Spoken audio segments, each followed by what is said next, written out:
So if someone wants to lose weight, how much of it is the foods they eat and how much of it is exercise? Ooh, awesome.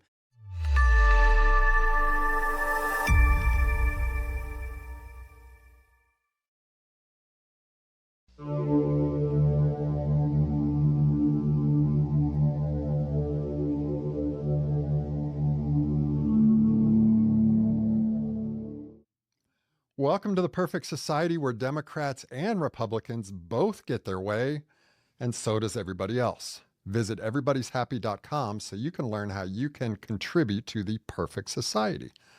I'm Curt Derby. Thank you for joining me. Today is another one of our brain space episodes where we're going to stimulate your mind and maybe even save your life.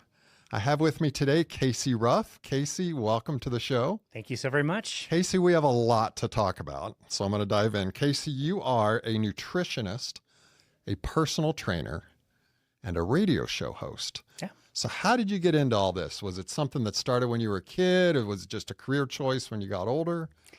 Yeah, great question. So growing up, I was kind of the chubby kid, but I was always interested in sports. My dad does sports here locally for Channel 4. He's been here for 4 decades and covered sports. And so I got exposed to, the Utah Jazz and the Salt Lake Golden Eagles, which started my love affair with ice hockey, which I still play to this day. But I was kind of the chubby kid growing up. And in middle school, I got into a bit of a scrap that I didn't really want to get into and got punched in the face. And I just kind of wanted to learn how to get stronger. So I'm kind of the personality where if there's a topic I want to learn about it, I get really obsessive about it. So I'd be, getting books from the library about weightlifting and taping up the posters on my unfinished basement of all the different lifts and invested in some, used weight equipment. So I've always been interested in fitness. I got a job at a gym when I was a teenager and worked there for a few years. But my interest was in architecture. I thought I was going to be an architect and was studying that in college. But there was one off season of a cycling season, which I was also doing competitively at the time, where I needed a place to train, and a local facility had just opened up that was quite nice. And my ex-wife and I at the time could hardly afford it, but we made it work. And just being in that environment for that off season and seeing personal trainers and how they were working, how they were communicating with their clients, they were working with heart rate monitors, which was a tool I had been using for years. I knew more about heart rate monitors than their entire staff at the time did. And so I just thought hey, I'm studying architecture. I'm already training here. I'm getting to know people. Why not just try this as a job? I can make a few more bucks than, working at the bike shop that I was doing at the time. And so I went into the manager's office and I asked him what I needed to do. He told me the certification I needed to get. And I, for a few months hit the books. I started in March of 2007, and it's now been 18 years that I've done this as a career. Never went back to school for architecture, never got a degree. But over the years, you add certifications, and you mentioned being a nutritionist. As a nutrition coach, it's very different than being a dietitian who's gone to school for 2 years. It's got pros and cons to be a nutrition coach. I can't work with people clinically, and obviously I can't make prescriptions, but also I can be at the fringes a little bit of nutrition and the information we're given, and I can give people that information without worrying about the medical industry being behind me, which is a huge problem for a lot of dietitians. They get locked into certain things. But anyway, yeah, it was not intended to be my career, and I've ended up loving it. And yeah, it's been a really fun 18 years. Well, it sounded like you followed a passion, and then the passion turned into job opportunities at first, and now you're self-employed. Yeah. We were working at this corporation, my current wife and I. So I met my wife. She was working at a different location in a different state.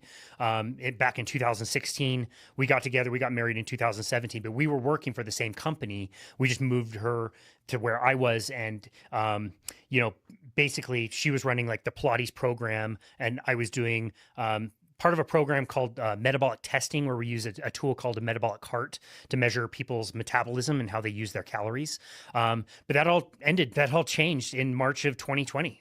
The pandemic happened, and my program was obviously shut down because my whole program was standing next to people who were exercising, wearing a mask that was concentrating their respirations, which probably was not like the best idea to do in March of 2020 when, respiratory bug was going around. So they shut down my program and then closed the gym and put us on unemployment. And so, yeah, we never were entrepreneurs. We knew how to run our own businesses inside of that environment. And we're competing against, 30 other trainers who want to take people's business. So we were comfortable with that. But yeah, in 2020, June, July, we decided that we were not going to go back to that environment. We were going to start our own thing. And it's been a bit of, flying the plane as we've been building it, but it's been a lot of fun. Well, that's good. And that's what entrepreneurs should do once you're ready, you do it.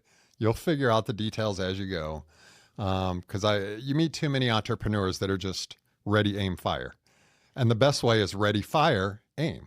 I love that. And I have to say, of all the different groups of people that I've been acquainted with over the years, entrepreneurs are amongst the most kind, giving, sharing people ever. If I ever have questions, if I want to go to a nonprofit, they're just there to answer questions. And they've been so helpful in our journey. So collectively as a group, I could not say more about other entrepreneurs. No, I agree. And you would think they would be really competitive and they wouldn't want to share any of their secrets, but it's really just the opposite. Anytime you talk to an entrepreneur, you can go off for a couple hours talking about best practices. I agree. One of my clients that I see him and his family a few times a week, his name is Garrett Gunderson, and he's a financial writer. And he talks about that quite a bit in some of his books, that it's like, we think we're dealing with a pie that's the same size, but the pie gets bigger.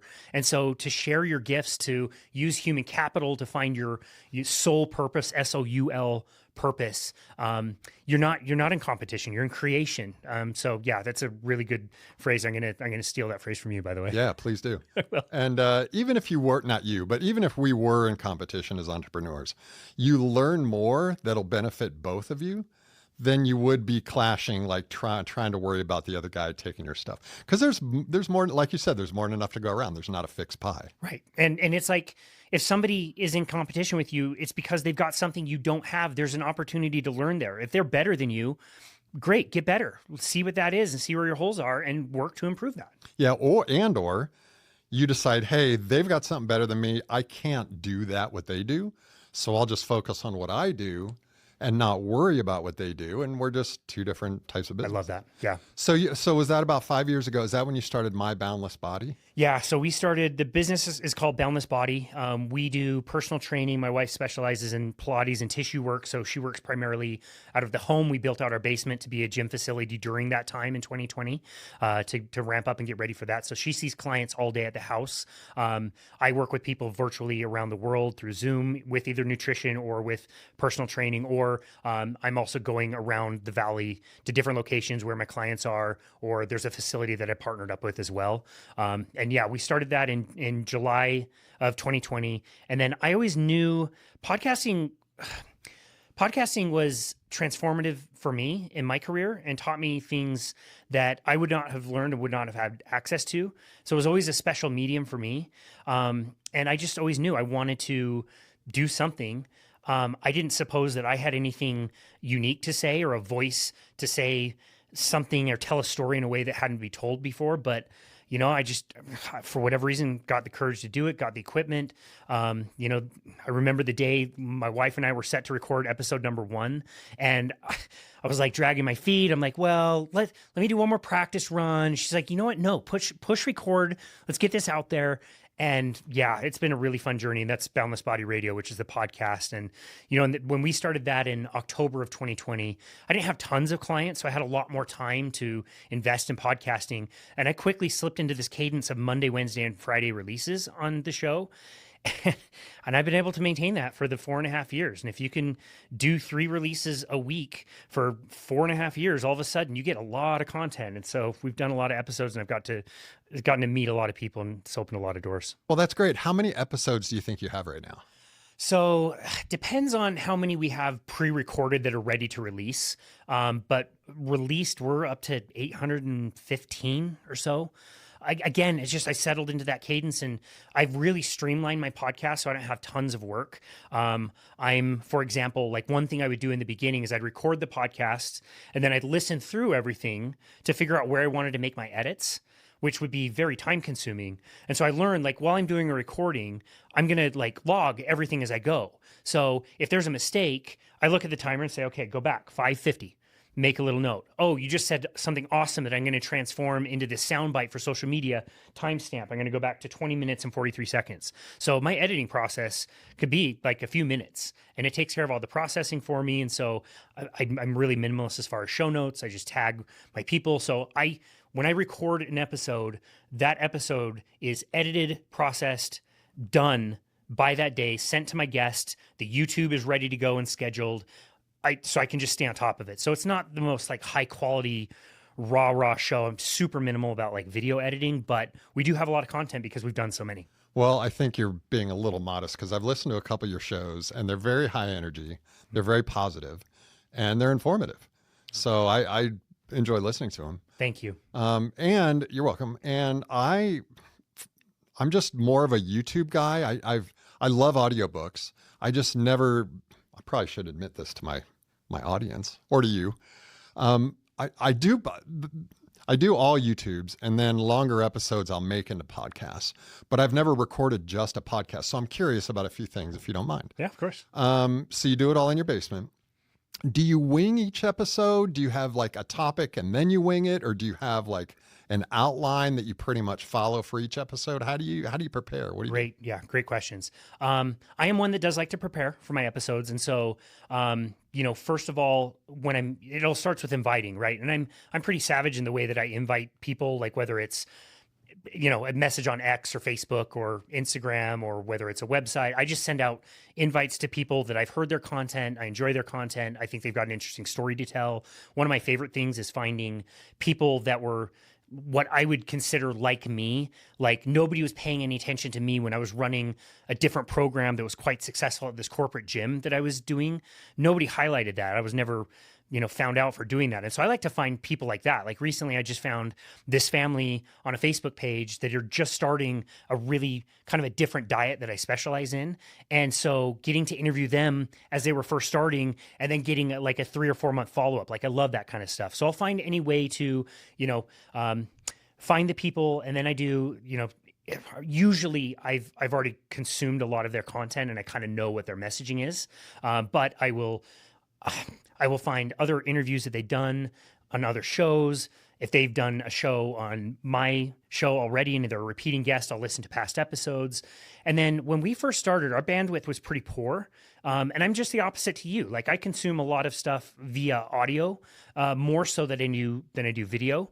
And when we started, our bandwidth was pretty poor and we didn't have the bandwidth for video. So I would do audio only. And when you're doing audio only, you're not looking at somebody. And so it was really easy for me to dictate 10, 15 questions. And I would just kind of run through these questions. And I, put some thought into the questions. I wanted them to be unique. But when we started to get better bandwidth, I wanted to do more content for YouTube. So we started videos. And I found it to be like really awkward if I was like on camera, but I'm like reading word for word this question. It just didn't work for me. And so I still definitely have like themes that I want to come up with. I've got areas I want to explore, but I don't have like a set, questions or whatever. We just kind of let the topic go. I always think of my podcast episodes as this isn't mine, this is theirs. What have they done? What do they want to talk about? What do they want to promote?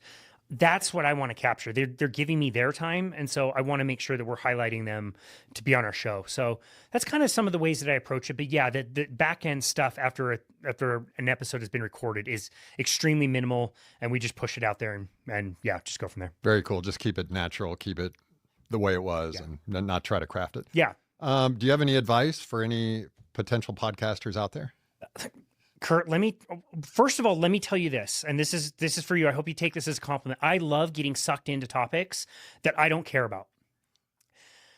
Netflix sports documentaries, in my opinion, are like the best for this. Like, I don't care about rugby. I don't care about cricket between Pakistan and India, but like you watch these documentaries and they're awesome. The F1, like this recommended Drive to Survive show kept popping up in my recommended shows. And I'm like, dude, I don't give two shits about car racing. Why do they keep promoting this show?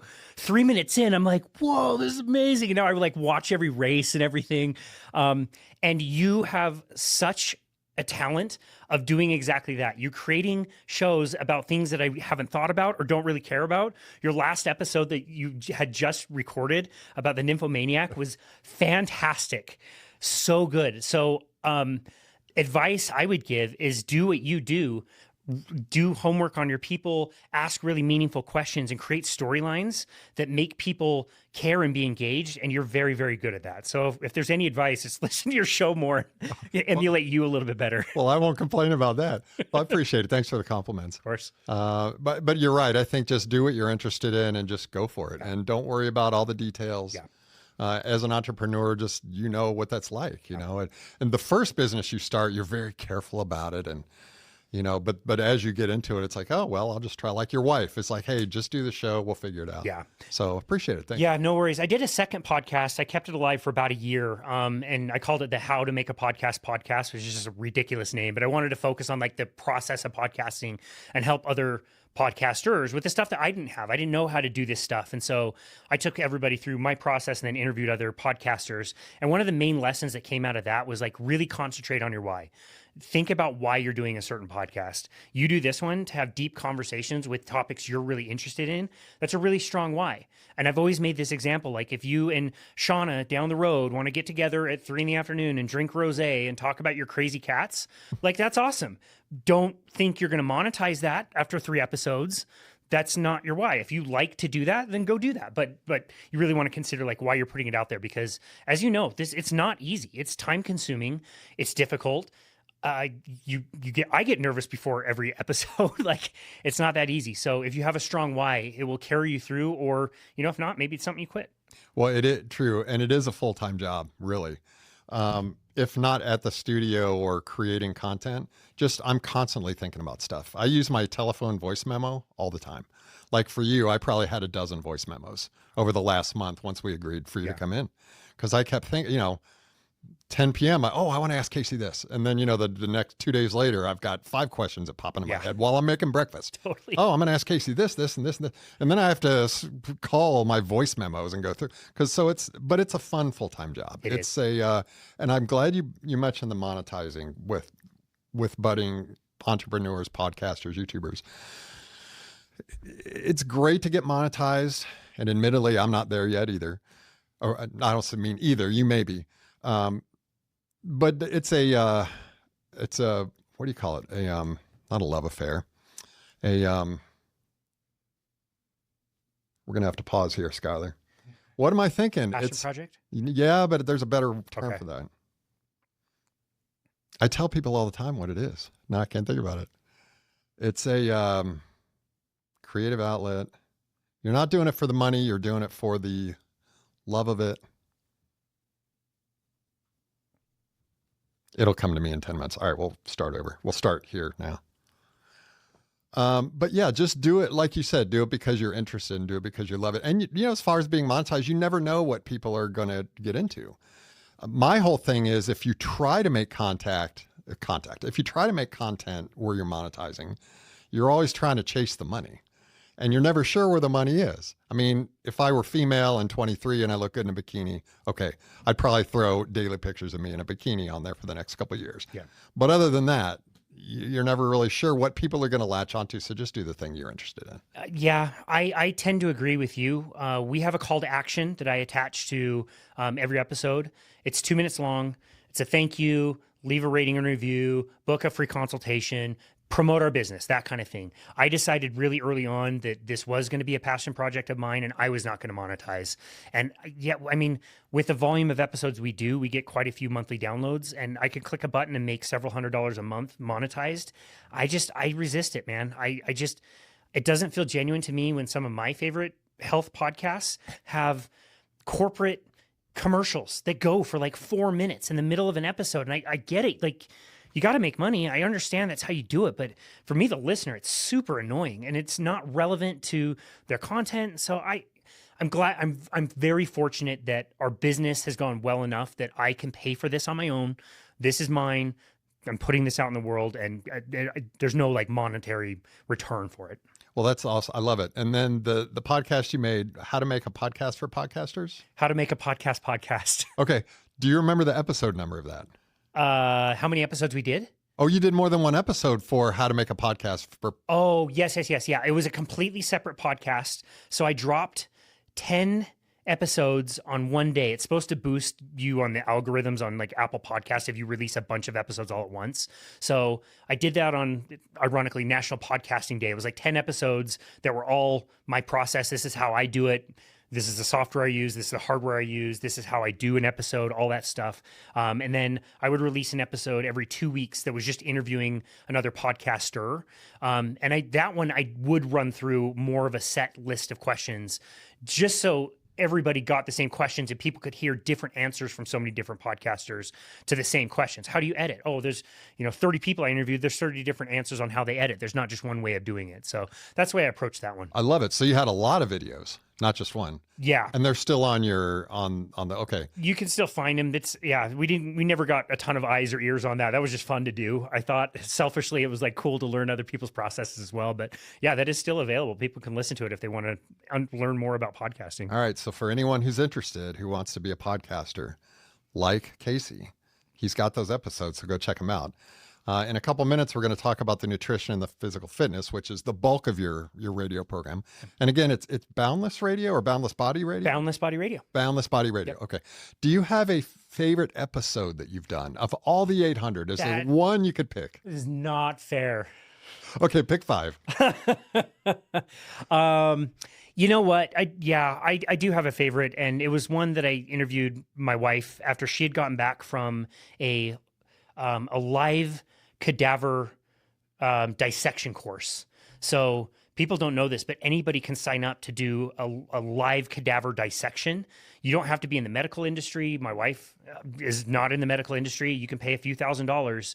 Flew for Colorado. They got in groups bodies who had donated their bodies without any chemicals, so they're frozen, and you get to dissect. And it's not like a classroom, we're going to learn techniques and this is how you do this and this is how you dissect. It was like 8 a.m. on Monday, like, here's your knife, here's your body, like, start cutting.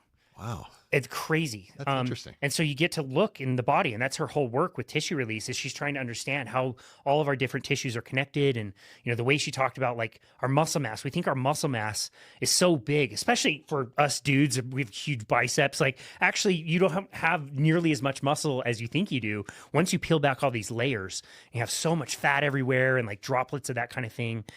She showed me one video of one of the bodies where they had it all the way down to the bone and just muscle tissue, and they would pull a little like muscle in the quad and the foot would evert a little bit, like how all of that's connected.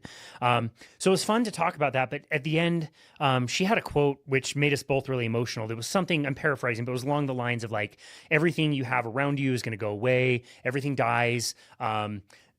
Everything will be taken from you, and the lesson is to appreciate things in the day-to-day while you have them. And yeah, like I said, I'm a bit of a crybaby, and that made me emotional, and that's the first one that comes to mind as far as a favorite. If nothing else, I get to talk to my wife, which I quite enjoy. That sounds like a great episode. Yeah. And I'm with you. The older I get, the more sentimental, and I don't know if it's nostalgic or what it is, but I watch those Danny Thomas commercials with the kids with cancer, and I'm gone. Yeah. That's it. But and thinking of my family, thinking of my son, thinking of my mom who's passed, you really, I'm kind of emotional too. And speaking of moms, I'd like to talk about your mom a little bit. Some of our pre-interviews, you revealed some things about your mom. Can you tell me a little bit about her? Yeah, of course. Growing up, your relationship with her? Yeah. It was one of those relationships where like you turn 18 and like she's been the mom for 18 years. Now all of a sudden it's like she's your friend. Like I remember one time, like again, as like an 18-year-old, we went to the zoo, and like it was just different because you're just talking to like a friend. She was just very chill, very accepting. Wouldn't put up with a ton of nonsense, but she was great. We had a really good relationship. I don't know any different, but I certainly don't have any complaints. Well, that's fantastic. Well, I love it. And then when she was in her mid-40s, she got sick. She was in her late 30s. So I'm 41. She was diagnosed with breast cancer when she was like 38 or 39. Boggling. It's crazy. Was diagnosed breast cancer. My dad explains this a little differently than I remember. Maybe they waited to tell me, but it really felt to me like she was diagnosed, and it was like The next day or two, she was in the hospital. My dad remembers it as being a longer process than that, but it sure seemed like diagnosis, cut. Not like diagnosis, hey, like take some time. Like this didn't just happen overnight. Like this isn't stage 4. We don't need to act immediately. Take some time and figure out what to do. She listened to doctors. They did the surgery. She ended up doing chemo, all the radiation. She was, that cleared her. From what I remember, for about 2 years.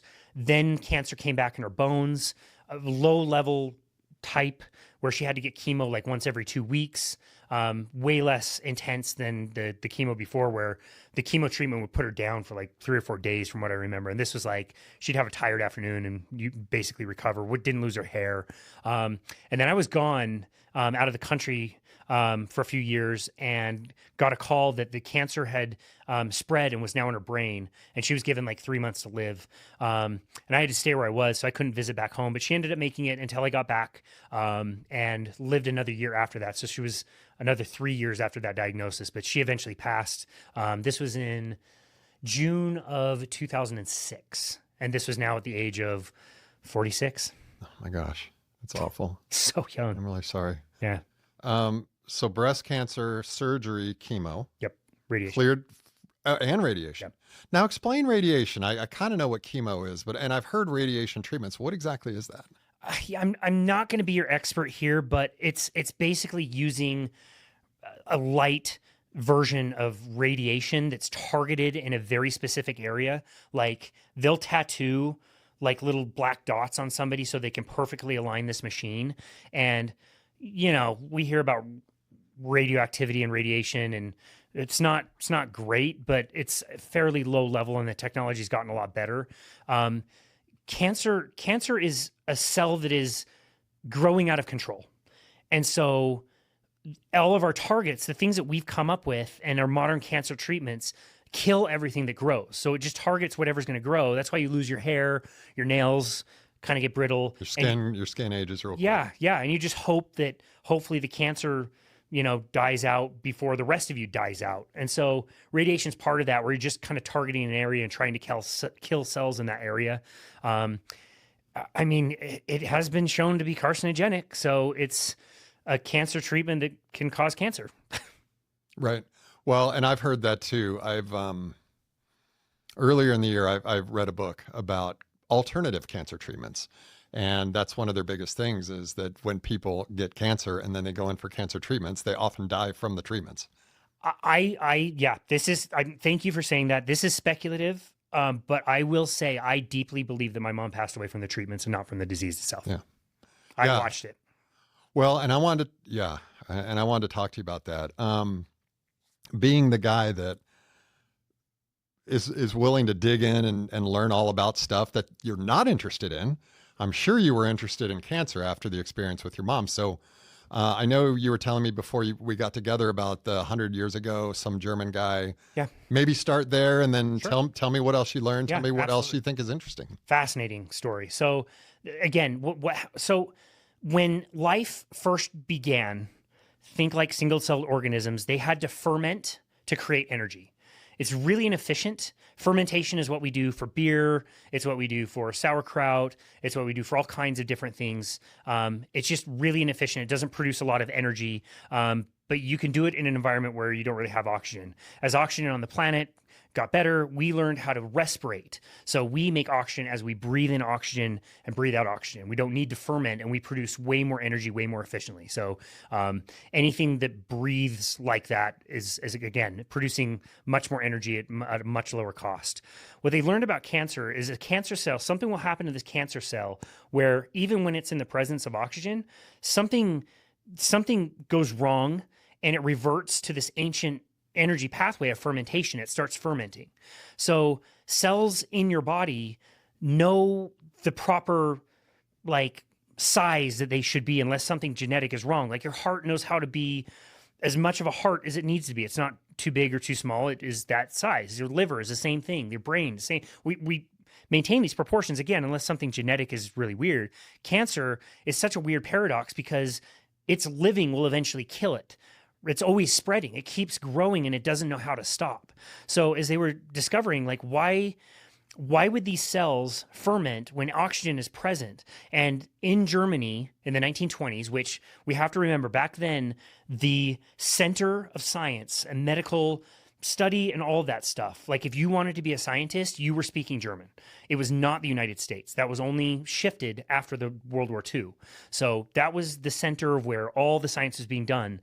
And there was a scientist by the name of Otto Warburg who discovered this scenario, which he called the Warburg effect. And these cancer cells have a certain fuel that they can run on, and if they don't get this fuel, they can't proliferate anymore. And the two major fuels of cancer cells is glucose or sugar, or not glycogen, excuse me. It's one of the amino acids. It starts with a G. I can't believe I don't remember. I'll remember it in a second. But it's basically an essential amino acid, which is tricky because your body needs it to be able to live.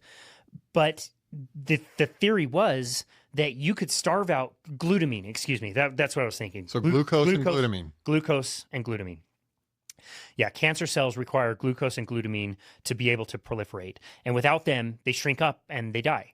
And so the thinking was, why don't we starve out cancer cells by helping people change their diets and get sugar out of their diets? If you're not fueling these cancer cells with carbohydrates and glucose, you could have these cells that are shrinking and eventually not need to do some of these more kind of nuclear type treatments because you've already taken care of things and the cancer's died out on its own. And so that idea was known in the 1920s, and it was such an important idea to Adolf Hitler in particular and the Nazi movement. Adolf's mom had a terrible round of cancer, and they were quite close, and Adolf suffered mightily by watching his mom die of cancer and really nothing he could do about it. So cancer was kind of a pet project of his, and this guy, this scientist, Otto Warburg, was a pretty much known gay person who was also a Jew. They kept him alive in Nazi Germany throughout the Second World War because that idea was so important to Adolf Hitler. And it wasn't until later that this scientist moved to the United States, kind of finished his career in New York City. But already the idea of treatment was kind of shifting as we were discovering DNA. We thought cancer was a genetic disease. We did the Genome Project, and we started going down this path of using chemicals and radiation to treat cancer. I mean, in the beginning, chemotherapy was like mustard gas. So it was like pretty serious chemicals that they were using. And that has been our way of doing things for a long time. And this idea that cancer is a metabolic disease and can be treated in metabolic ways, I mean, there's been quite a bit of a resurgence in that idea. And I know personally several people who had bouts of cancer, decided not to get surgeries, decided not to do needle biopsies, which is a whole nother thing, and avoided chemotherapy and radiation. And they did it dietarily. And when you understand the mechanisms and you get those anecdotes, it's quite a compelling story for sure. Well, I love that. And there's a lot we could go into there. First off, and I'm not saying you do this, but when you learn new things, you sort of go down the rabbit hole, right? And I get interested a little bit in motivations of those in charge. So obviously Hitler wasn't our pal. We had our own way of doing things. If he had a way with this Warburg effect, we don't want to follow that because that's his thing, and we don't want to do that. So do you think and this is speculative too, we can't read the minds of people that existed 85 years ago, but why wouldn't we do that? Like if it worked over there in Germany in the 20s, if this was the answer, why did we go to the mustard gas? It's a great question. And yeah, whether those treatments were actually being used, that part I'm less sure of. But the science was there. The mechanisms that they were discovering were definitely there. They knew that sugar, would grow cancer cells essentially. The 1950s was just this rise of like, we had discovered, things like penicillin and antibiotics and all these things that were like all of a sudden saving lives. And so now there's this like huge industry, not that it was created with malice, because I don't believe that it was, but now it's just this like belief that like, oh, you have this thing, well, we can create a pill or a treatment or something for you that you can take that will then fix the problem. We stopped looking at like, well, maybe like what caused the problem and kind of focused on like, oh, like we can give you this. Heart attacks are another really good example. Like in the 1950s, out of nowhere, like seemingly nowhere, heart attacks rise to be like the number one killer in America.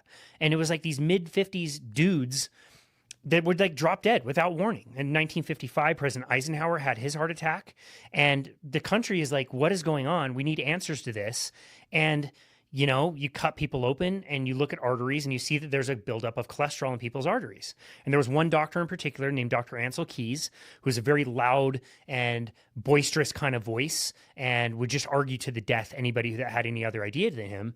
He made this hypothesis called the lipid hypothesis that said the higher your cholesterol is, the higher the saturated fat you eat, the more cholesterol you have, the more cholesterol you have, the more you're going to die of a heart attack.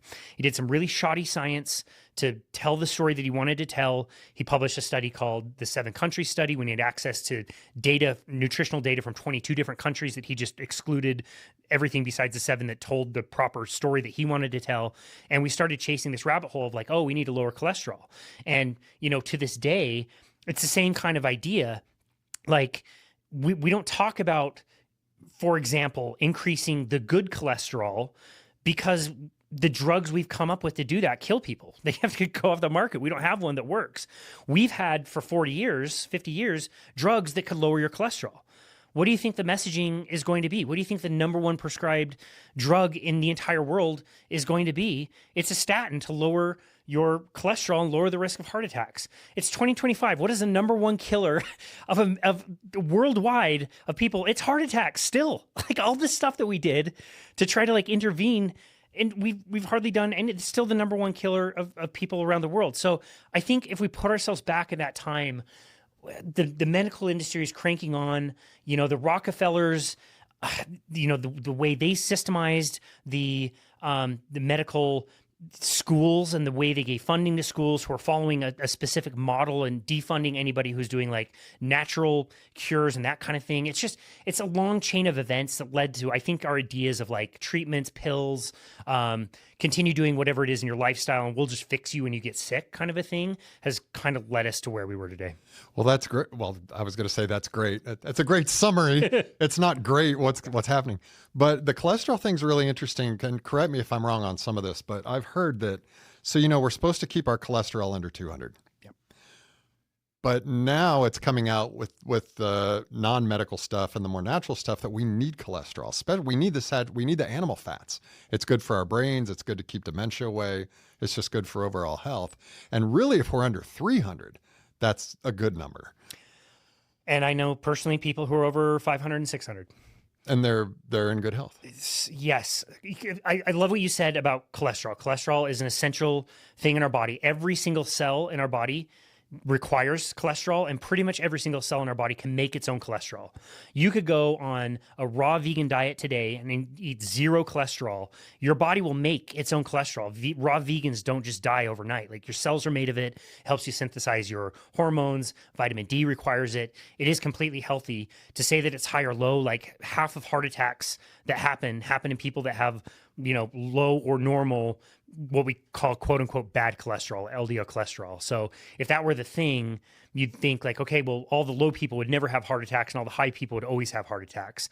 And so it's a complicated question, and luckily we're doing a lot of research and learning things. But yeah, it's such an essential nutrient, and depending on your metabolic state or the way your body is using energy, will determine where that number is. I have a friend who I've known for many years who does research like this. He was a data scientist, and he started what is a low carbohydrate diet. He was 30 or 40 pounds overweight, wasn't feeling great, low energy. Him and his family decided to start what is called a low carbohydrate or a ketogenic diet. He goes on the diet and everything improves. He loses a bunch of weight. He feels awesome. And he goes and gets his blood work done. And every single one of his blood work numbers looks amazing. HDL cholesterol, good cholesterol, that's up. That's great. Triglycerides, fat that travels around in the blood, that's down. That's great. You want that. All these numbers come back good, except for his LDL cholesterol is really high. So now he's faced with this question, like, holy shit, like this diet that made me lose all this weight, improves all these other things, and then this one number that's going to kill me goes up. What do I do? And so he buys a glucometer and starts testing his glucose and his cholesterol every single day, multiple times a day, and starts to notice patterns where he can get his bad cholesterol to go up and down by 100 points, 150 points, day to day. And it's an inverse relationship with fat, with saturated fat. Meaning, if he on a Thursday ate a stick of butter, let's say, very high fat diet, the next day, his LDL cholesterol, his bad cholesterol, would be right down in the normal range. If he did a fast the next day on a Friday and test his cholesterol the next day, boom, cholesterol right back up to double what it should have been. So that's really interesting. And he's been doing a lot of the science to try to answer some of these questions of like, is this necessarily a bad thing to have high cholesterol in somebody who's otherwise very healthy? And another quick story I'll tell you, a certain subset of people will fall into that category. I would bet money that you would fall into that subset of category that's called a lean mass hyperresponder. If you were to go, assuming you are or not, I'm not sure, but if you were to go on a very low carbohydrate diet, knowing how lean you are and how active you are, I would predict that your LDL cholesterol day to day would probably sit 2 to 3 times higher than what it should. And there's this whole subset of the population that is learning about this in a field emerging called metabolic psychiatry. And that's fixing your brain with diet, specifically ketogenic diets, carnivore diets, very low carbohydrate diets. My friend Robin has spent 20 years bipolar, miserable time, comatose most of the time, would sleep until time to take the kids to school, sleep until time to get the kids to come home. Her daughter was asked in a movie that they just made, like, what was it like growing up with your daughter? She was 18 now. And she's like, frankly, I don't really have very many memories with my mom, which is, I mean, very hard to hear. But eventually, for a different reason, she finds out about low carbohydrate diets. She cuts carbohydrates out of her meal, out of her diet, and she loses a bunch of weight. She was like 80 pounds overweight. She needed to lose weight. So she loses the weight very easily, really common. But she also noticed like, hey, my brain is actually getting better. Like I'm thinking a little more clearly. I'm not freaking out on my family. What is this? And so her and her doctor start titrating down her medications. She ends up going on no medications. And it's all is dandy except for her bad cholesterol. LDL cholesterol goes through the roof. She lost all that weight. Everything looks great. LDL cholesterol, 400, 300. If she eats as much as a half or a quarter of a sweet potato in one day, her LDL cholesterol will go right back to normal. And within a week or two, her bipolar comes back. Wow. What do you do? You are walking around where everybody in the medical industry will say you are a heart attack waiting to happen. All she has to do is eat this amount of carbohydrates to get her cholesterol back to where her doctors think it's great. And now she's back on medications or she's bipolar and freaking out at her family. How do you make that decision? Yeah. And I got to ask her, and I've interviewed her husband, and I loved his answer. And he answered me and said, I love my wife. She can do whatever she wants. I don't care. She can eat whatever she wants. But I would not trade one single day of enjoying my wife today. If she died of a heart attack tomorrow, it would all be worth it. So again, luckily we're doing research. It's crowdfunded research. It's people like me in the community of the low carbohydrate space, amazing donors, the family of the inventors of the computer game Roblox. Their son is bipolar, and so they donate to completely solve his bipolar, so they donate a bunch of money. And we're doing studies and we're doing heart scans on people who have sky high cholesterol, and so far their hearts are looking pretty clean. And so it's an interesting story, and we got to be careful about what we say, but you do have a subset of people that are choosing to walk around with extremely high levels of cholesterol. They seem perfectly happy, and they're fixing myriad other issues. Well, that's fascinating. And I love how passionate people perform, that people who are just passionate about it, they give their time, they give their money, rather than waiting for the government to do it, or rather than waiting for AMA to do it. Yeah. And that's great. And I want to talk more about fasting. But if we could summarize the cancer thing real quick. So cancer is a cell that's a little bit out of control. And if we add glucose and glutamine to it, it's going to get worse. I'm speaking very layman here, so you fill in the blanks if I... So if a person gets cancer, and again, neither Casey or I or our medical professionals are not giving medical advice, which means we can speak freely about it. Oh. So if a person were to get cancer and they didn't want to do the chemo, radiation, biopsies, surgery, radiation, they could theoretically, uh, hopefully stop or at least lower the glucose and glutamine intake, which means no sugars, no carbs. So the sugars is easy. So that's the added sugars in foods, all your Snickers bars and whatever else. You just look at the nutrition facts and look at added sugars. Just don't eat any of that. And then the carbs, is that the glutamine? No, glutamine is an amino acid. It's a subset of protein. Okay. So am I wrong then about the carbs? Like you don't have to cut carbs if you're, No, is it just the sugar that you yeah, no, great question. As your body is concerned, when it gets to the blood, all of your carbohydrates are sugar. It's glucose. So it doesn't matter. You eat bread, you eat wheat bread, complex carbohydrate. It doesn't matter. You eat steak, you eat eggs, you eat bacon. Well, those things are fats and proteins, so those are different. Oh, okay. Just the carbohydrates. Plant, anything that comes from a plant. So not anything you eat, just any carb you eat. Any of the carbohydrates gotcha. get broken down and end up as sugar inside the blood. If you drink a soda, it's as soon as it hits your mouth, it gets absorbed super quick so that you drink a soda, you feel amazing for 20 minutes and you feel terrible 20 minutes after that. That's how quickly I'm overstating this on purpose. This metabolic emergency of super high blood sugar is so bad for you that your body releases a hormone, insulin, to immediately push it down, get it down.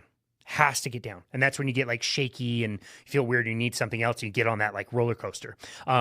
A complex carbohydrate, like again, something with fiber, like a brown rice or whatever. It's just that it's more, the molecule is like more bound up. And so it takes longer for your body to like chop it down. But when it's chopped down, it still is sugar in your blood. It's just like a slower release of it. So yes, one thing that everybody can do, since carbohydrates are the only macronutrient, or three of the three groups of foods, it's the major group of food, it's the only one that's not essential. So if you walked away from this conversation today and you said, I'm never going to have another carbohydrate for the rest of my life, you're fine. You wouldn't die. You would stay alive. Like, I don't eat any carbohydrates. I don't eat any plant foods. I've been on a fully carnivorous diet for 6 years. And yeah, I can play ice hockey hard in the middle of my day, fasted, and I feel great because my body just makes the exact right carbohydrates that it needs for me at any time. So that part's easy. Anybody can do that. You can do it for weight loss. You can do it for cancer. That's an easy one. The glutamine thing is a little bit trickier because it is essential. Your body needs it. It makes it. So you can't always suppress it. And so the method that they're coming up with, they being certain cancer researchers, one of them named Thomas Seyfried out of Boston University. I hope I'm getting that right. I know he's in Boston. Which university? I think it's Boston University. But the treatment that they're coming up with is called a press pulse. So you press the carbohydrates. You just suppress them. You don't need them.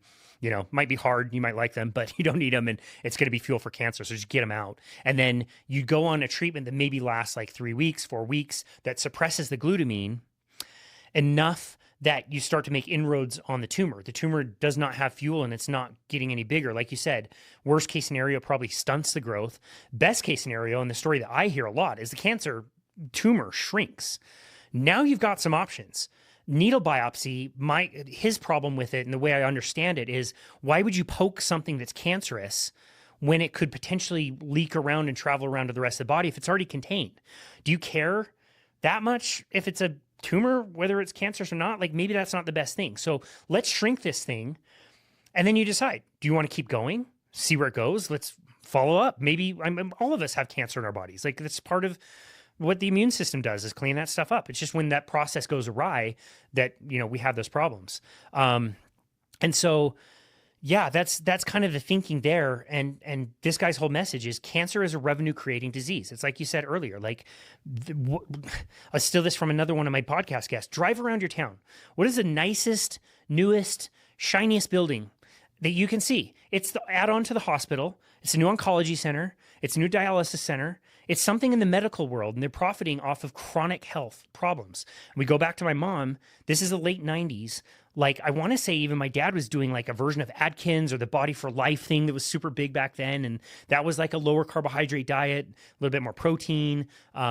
We're still very fat phobic back then. But like, we get this cancer diagnosis and we like doubled down on the advice back then because that's what we thought we were going to do. So no fat, switch to margarine. I could have as many peanut butter and jelly sandwiches as I wanted. The fruit snacks were always available in the house. And like, Dude, I would go to her chemo treatments and bring her her favorite treats, which was either like a Jamba Juice or like Starbucks had just come to our area, and like you would get the like hot cider drinks and pump it with caramel. And that was like her favorite thing for chemo, which is like, dude, take a dumpster fire and just go ahead and throw a half gallon of gasoline on that thing and see what happens. Like, that's the worst thing you could do. So yeah, there's things that people can do.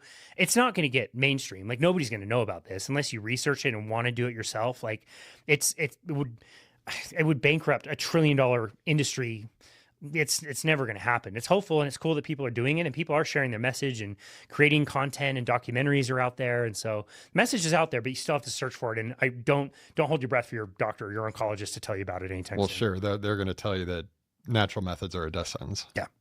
And I think it's interesting too, that and I'm not saying you're wrong, I'm just saying I'm giving you the benefit that if this all changed in the 40s and 50s in the United States, that over in Germany in the 20s, they had the answer to cancer already. But in the 50s, we kind of focused somewhere else. Here we are, 75 years later, and these ideas are still around. I mean, that's really cool. Like, it's almost like, and I'm not saying the natural methods are the truth. Maybe they are, maybe they aren't. I'm not intelligent enough to speak about it.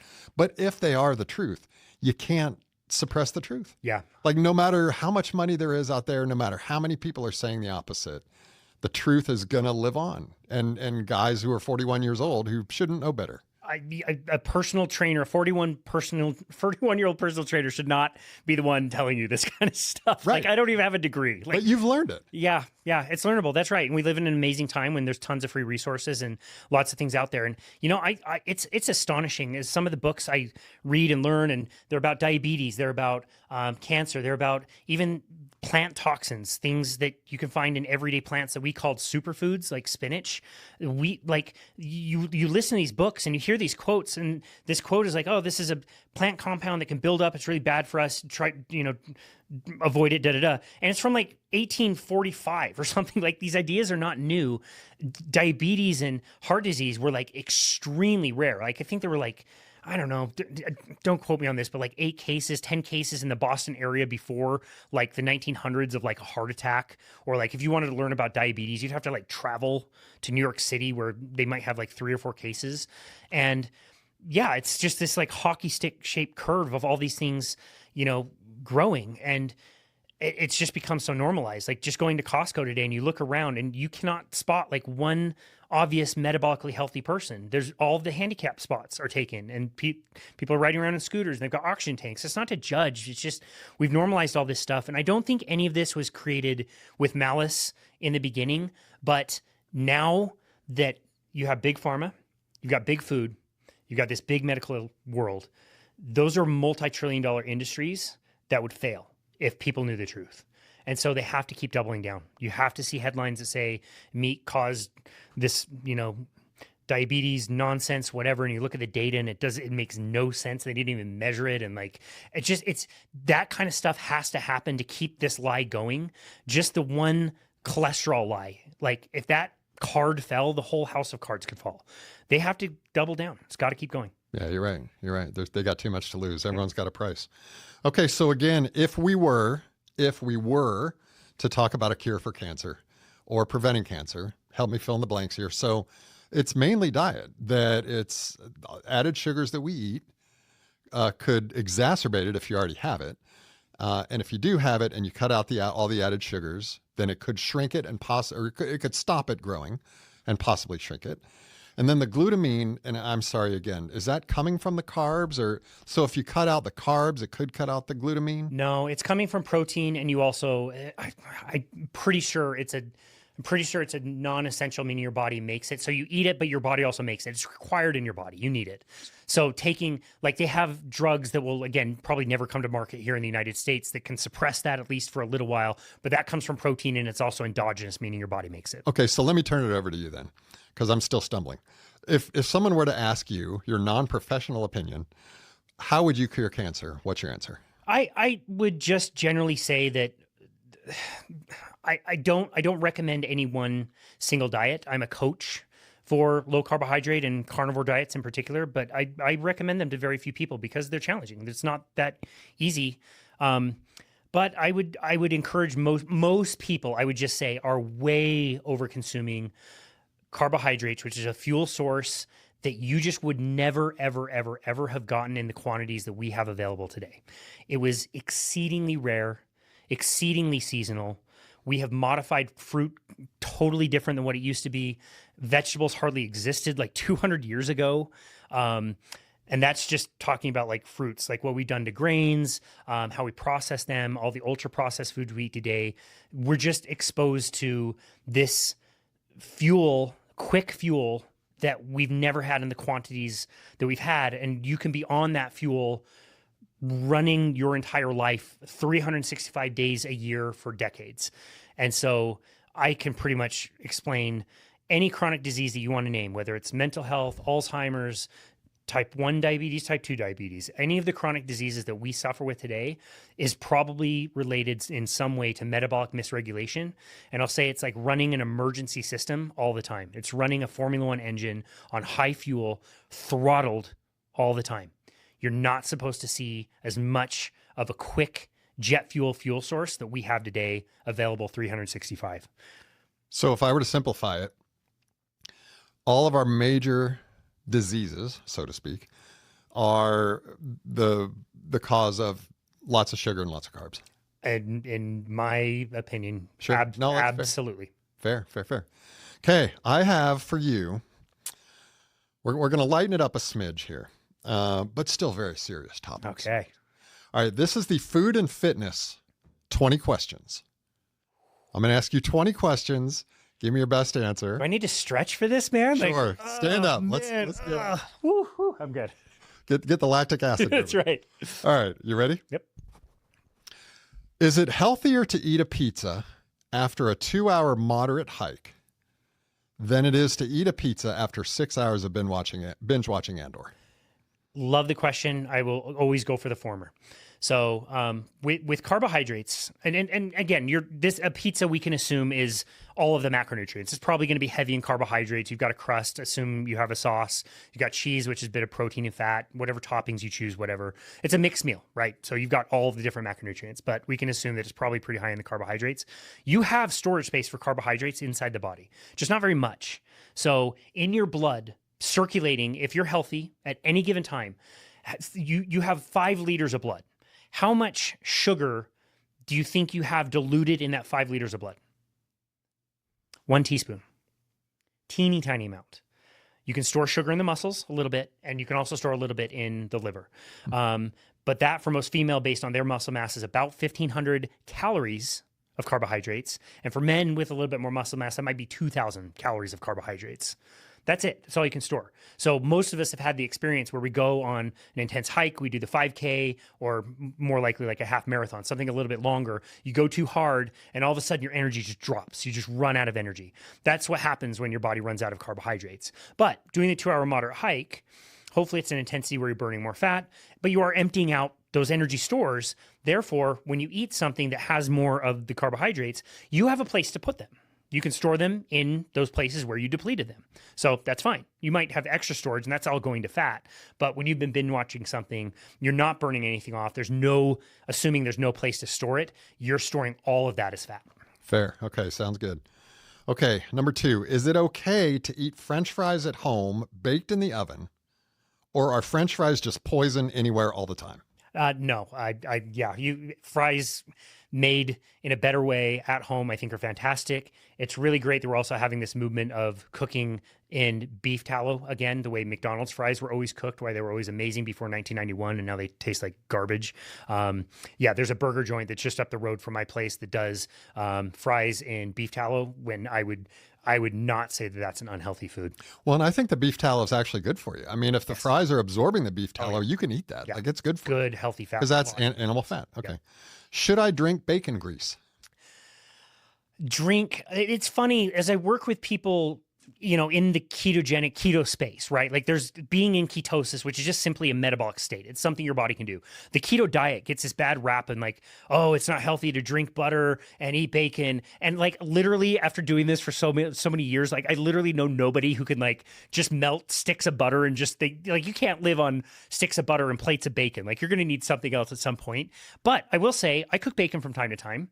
It's not a main staple of my diet, but it's a nice side from time to time. And whenever I do, I will take the bacon grease, I'll save it, and it makes a great cooking fat. That's why your grandma had the can of bacon grease on the stove. It could stay out, doesn't go bad. It's not made from vegetables like seed oils are, which is stupid that we call them vegetable oils. But anyway, yeah, no, it's great. It's okay. I wouldn't drink it. No? It would be gross, but yeah, cooking it. It's awesome to cook it. All right. But if you did drink it, it's not bad for you. No, not at all. I've heard that animal liver and other animal organs are extremely nutrient dense. Is this true? This is true. Oh, caveat, I would say that they can be very overdone. The liver, for example, is very, very high in vitamin A. And I have heard stories about people over consuming organ meats and building up to a toxic level certain vitamins and minerals. So it's even questionable now that there's like liver supplements. When you don't get the taste of actually tasting a liver, for example, if you were to eat it and feel what it was like in your body, just versus just taking it in capsule form and whatever amount it is, you don't actually know how that's building up in your body. So think about like a cow in proportion, like how much muscle meat do you get compared to like a liver? If you shared a cow with your community, you might get, I don't know, 20 pounds of meat and maybe like 5 ounces of liver or something. It's just a much smaller proportion. So yes, they are much more nutrient dense for sure.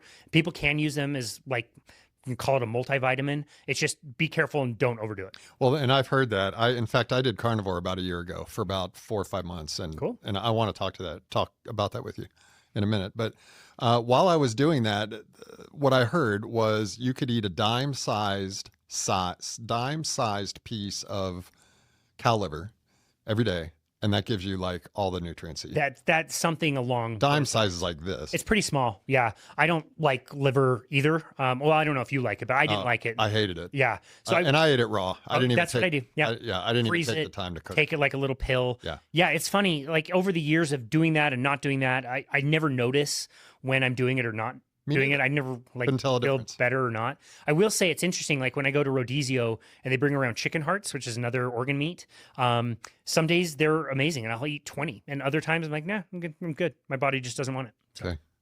All right. Do cell phones give us cancer? That's a good question. That's above my pay grade, my friend. Okay. Yeah, maybe. Fair. Best types of cookware? Ooh, great question. I mean, to cut right to the chase, I think my favorite is cast iron. If I'm going to cook anything in something, cast iron or glass would be my preference.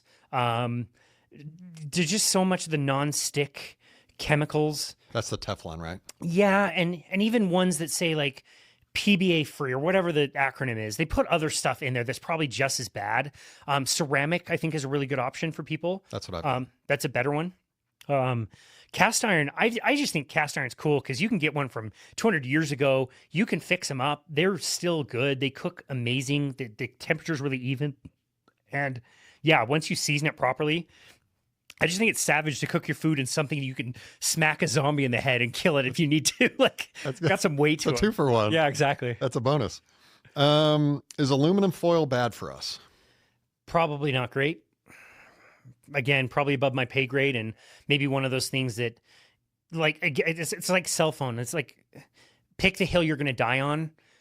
It's not the best. I wouldn't cook in it if I have to like cover something in aluminum foil. I don't mind. But what if you put it on a baking sheet and you put the food on, then you put it in the oven? Yeah. Or for example, like I'll do brisket, every few weeks, and the tinfoil is great because it holds everything in really well.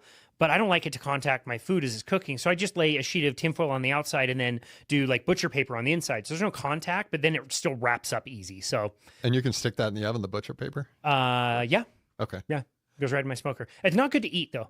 Aluminum foil. Oh, right. Yeah. Of course. I wouldn't I wouldn't recommend that. Yeah. All right. Okay. When people are buying foods in the grocery and they're looking at nutrition facts label, What are the ingredients, maybe 2 or 3, that are the biggest red flags that you would say, don't buy this food if it has this thing on it? Oh my goodness, what a great question. I mean, if I were to generalize it and you really wanted to be like the most strict, like if you can't say it or you don't have it in your kitchen, it's not going to be the best. Again, what's the hill you're going to die on? Can you moderate? I can't. I would love to say that I could have one cookie and walk away and not think about cookies. Would love that. I can't do that. So yeah, it depends on your goals and your level of strictness. I mean, it's tough because there's like 60 or 70 different names for sugar.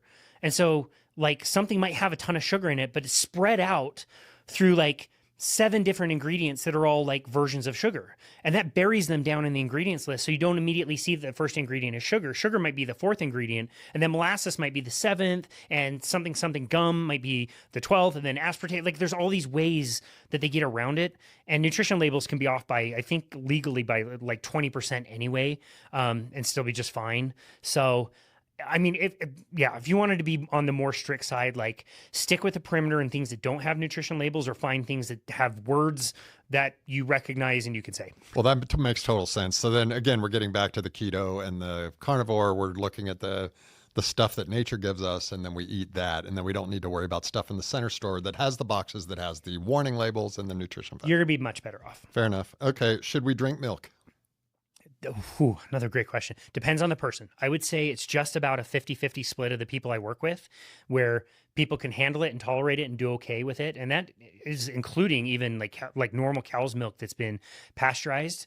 And I know people that just don't tolerate it. They find it to be addictive. They can't turn it off, or they get sinus issues, skin issues, digestive issues are all really common. Another thing that I notice is like the splash of cream in the coffee is like fine, but it's usually not a splash. And it's in every cup. And like when somebody is stalling, especially in weight loss, like I'm never going to start with that. If I'm making recommendations for somebody, like keep the dairy in, we'll deal with that down the road. Let's get the stuff in the middle of the store out first. That's at least the perimeter. But if somebody's like a month in, 2 months in, and their weight loss is stalled, that's on a short list of like, we should address this. Okay. Milk, dairy. And I've heard that milk, dairy, is an inflammatory. And if you do cut out dairy, you might shed some of the belly fat. And other fats too. Yeah. Again, some people seem to tolerate it okay. It maybe is like a 50-50. And in the dairy family, like some people do terrible with milk, but they might do okay with like a natural yogurt or like a fermented cheese. Like there's other options in the dairy family that you might be okay with. Some people do like A1 versus A2 dairy. Some people are great with raw dairy. That's, some level of risk that, you have to consider. But yeah, I would say probably a small majority of the population is probably not the greatest to be consuming a lot. Okay. Gotcha. Can stress kill you? Short answer, yes. All right. Now tell me if I'm right about this. And I read this not too long ago, and I think it's fascinating. Actually, it was when I was researching cancer. And there was a doctor that postulated that cancer is caused by stress. That if you can find that root cause of stress, and I'm not just talking like daily stress, I'm talking like you're in a marriage that's just completely toxic for years, or you're working for a boss that's just totally horrible to work with for years. And what happens is your body goes into fight or flight mode. And when your body stays in fight or flight mode for a long time, that's when the cancer cells start to form and other chronic illnesses. So that stress is really the root cause of any of our diseases that we have. That could Thoughts? Very well be the case. That was one of the competing theories that got poo-pooed back in the 50s for heart attacks, for example. Like, were these middle-aged men, running companies, super stressed, living in cities, city pollution, could that have been part of the cause? Like, yeah, probably. It can cause oxidative damage in the body. And again, cholesterol could have been the firefighter that came in to fight the fire.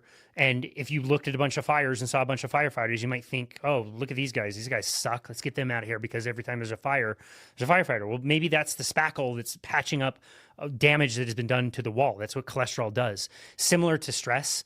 It sounds like we both spend a lot of time in the outdoors, right? I go backpacking. I go in the mountains, I mountain bike, I've skied most of my life. And I have run away from animals literally 0 times in my entire life. And there's animals everywhere. There's mountain lions and cougars. So we either evolved at a time that there were way more predators than there are now, or like they're just, yeah, we don't run away from predators. It's still like the main news story if somebody is snowboarding and a mountain lion chases them or whatever. Like that's still a big story around here. So even the idea of like we had to run for our lives from predators, like I don't know that we really ever did. Like I wouldn't approach a group of humans that had a fire and there were 50 of them and one of me. Like we could hunt really easily and get our food. And so I think our stress would have been so much lower all the time. And if we did have stress, it may have been that moment where we're on a hunt or we need to be serious and we are running away from a predator. But that's a short-lived thing. Right. Like if you go to indigenous tribes, they work like 12 hours a week. They get their food and they dance and sing and socialize and Peace pipe. Oh yeah, exactly. It's totally different. Yeah. How stressed can you be when you have a peace pipe in the midst? Exactly. Yeah, it's great. Okay. Why are so Americans fat? Why are so many Americans fat? I will, whether you want to argue that it's the seed oils that we make, the oils that we call vegetable oils, where literally not one drop of the entire wall of bottles of vegetable oil, not one drop comes from vegetables. They come from seeds. You could argue that it's that. You could argue that it's the refined carbohydrates, the amount of grains that we eat, the amount of sugar that we eat, the amount of ultra-processed foods we eat. Globally, encompassing, I would just say it's a very poor diet. It's following the advice to go low fat, low animal food, what direction that pushes us in. The standard American diet, the diet that we all consume, is a plant-based diet. We are already plant-based and have been plant-based for a long time. And you look around and you see what's going on. It's not great. Like a pizza is plant-based. It's not animal-based. It's got animal products maybe, but like we eat a plant-based diet and it is not going well. And in many different ways. And however it manifests for the normal person is going to be a little bit different, whether they get diabetic, whether they get attention deficit disorder, whether they have, problems with controlling type 1, whether they get Alzheimer's, dementia. It's going to manifest differently, but all of those problems, I think, come from the same place, including obesity. Okay, good. So I'm sure you've seen this online for at least the last 10 years.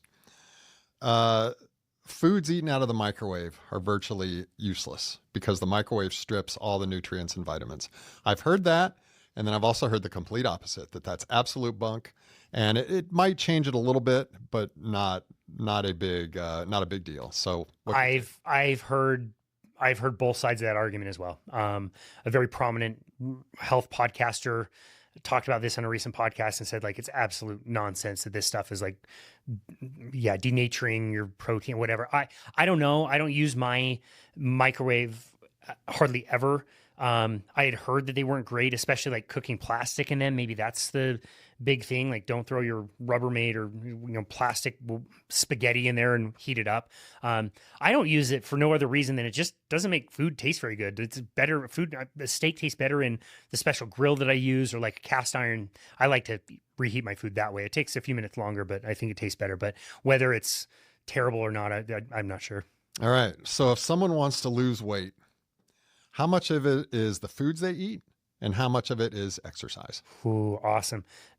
90-10 if I'm being conservative to the nutrition side. It could be higher on the nutrition side. You know people that you've seen in your neighborhood and you've seen them for many years, and they might be runners, they might be cyclists, they might go to the gym that you go to. And you see them doing tremendous amounts of work. They do it year on year. They're always training for the marathon or half marathon, and their bodies never change. And you can say, like, I know how much work that person's doing. They're huffing and puffing. They run past me every other morning, and they look exactly the same. And I think, like, I don't want to judge anybody and their goals and what they want to do. I don't know if they want to lose weight, but I'm willing to bet that somebody that's running and running and running and huffing and puffing and sweating their brains out is probably not as happy doing that as they think they are. And if I were to stop them and say, like, hey, if we make a few dietary changes and you have to do this less, and I can knock 20 pounds off your body, like right now, would you maybe take that trade? I'd be willing to bet a lot of people would. Sure. There's a guy at the gym where I work out, and I've seen him for months on the, what do you call it? The elliptical? Elliptical? Yep. And man, he is just going full throttle for a long time. And he's got these rolls. And he looks the exact same every time I see him. And I'm thinking, man, you were working. And I don't know, maybe again, no judgment. Yep. Maybe he's enjoying the exercise. Maybe he likes to sweat. Maybe he's listening to your podcast and he's cool with the activity. Yep. But I keep thinking, man, because when I went on carnivore, I lost weight like that, and I was not hungry. Yeah. And I all my life, I'd had a little bit of a belly because I grew up as a kid eating King Dons and spaghetti and all the carbs and all the candies. And I'd eat chicken instead of cow. Yep. So I wasn't getting all the proteins and animal fats. So as I got old, recently, I go on carnivore. It's like, man, I'm losing weight. I finally have a 6-pack. Nice. Congratulations. And my whole life, I've had maybe a 2-pack, 4-pack, depending on. Cool. I've always had the love handles. Yep. Little ones.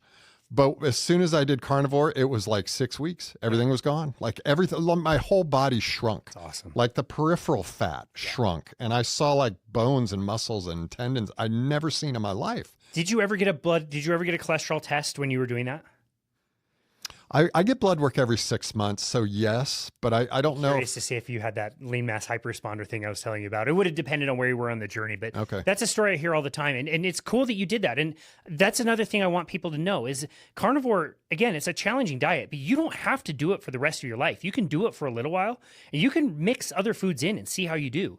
And in fact, the way I define carnivore is the way that a carnivore is defined in nature. A carnivore in nature takes 75% or greater of their calories from animal foods. That's not to say you have to only eat animal foods forever for the rest of your life, and that like a blueberry is going to kill you and you're not a carnivore if you have an avocado. Like, no, it's like we use the same definition in nature so that we make room for anybody who says, I should be eating more fats and proteins.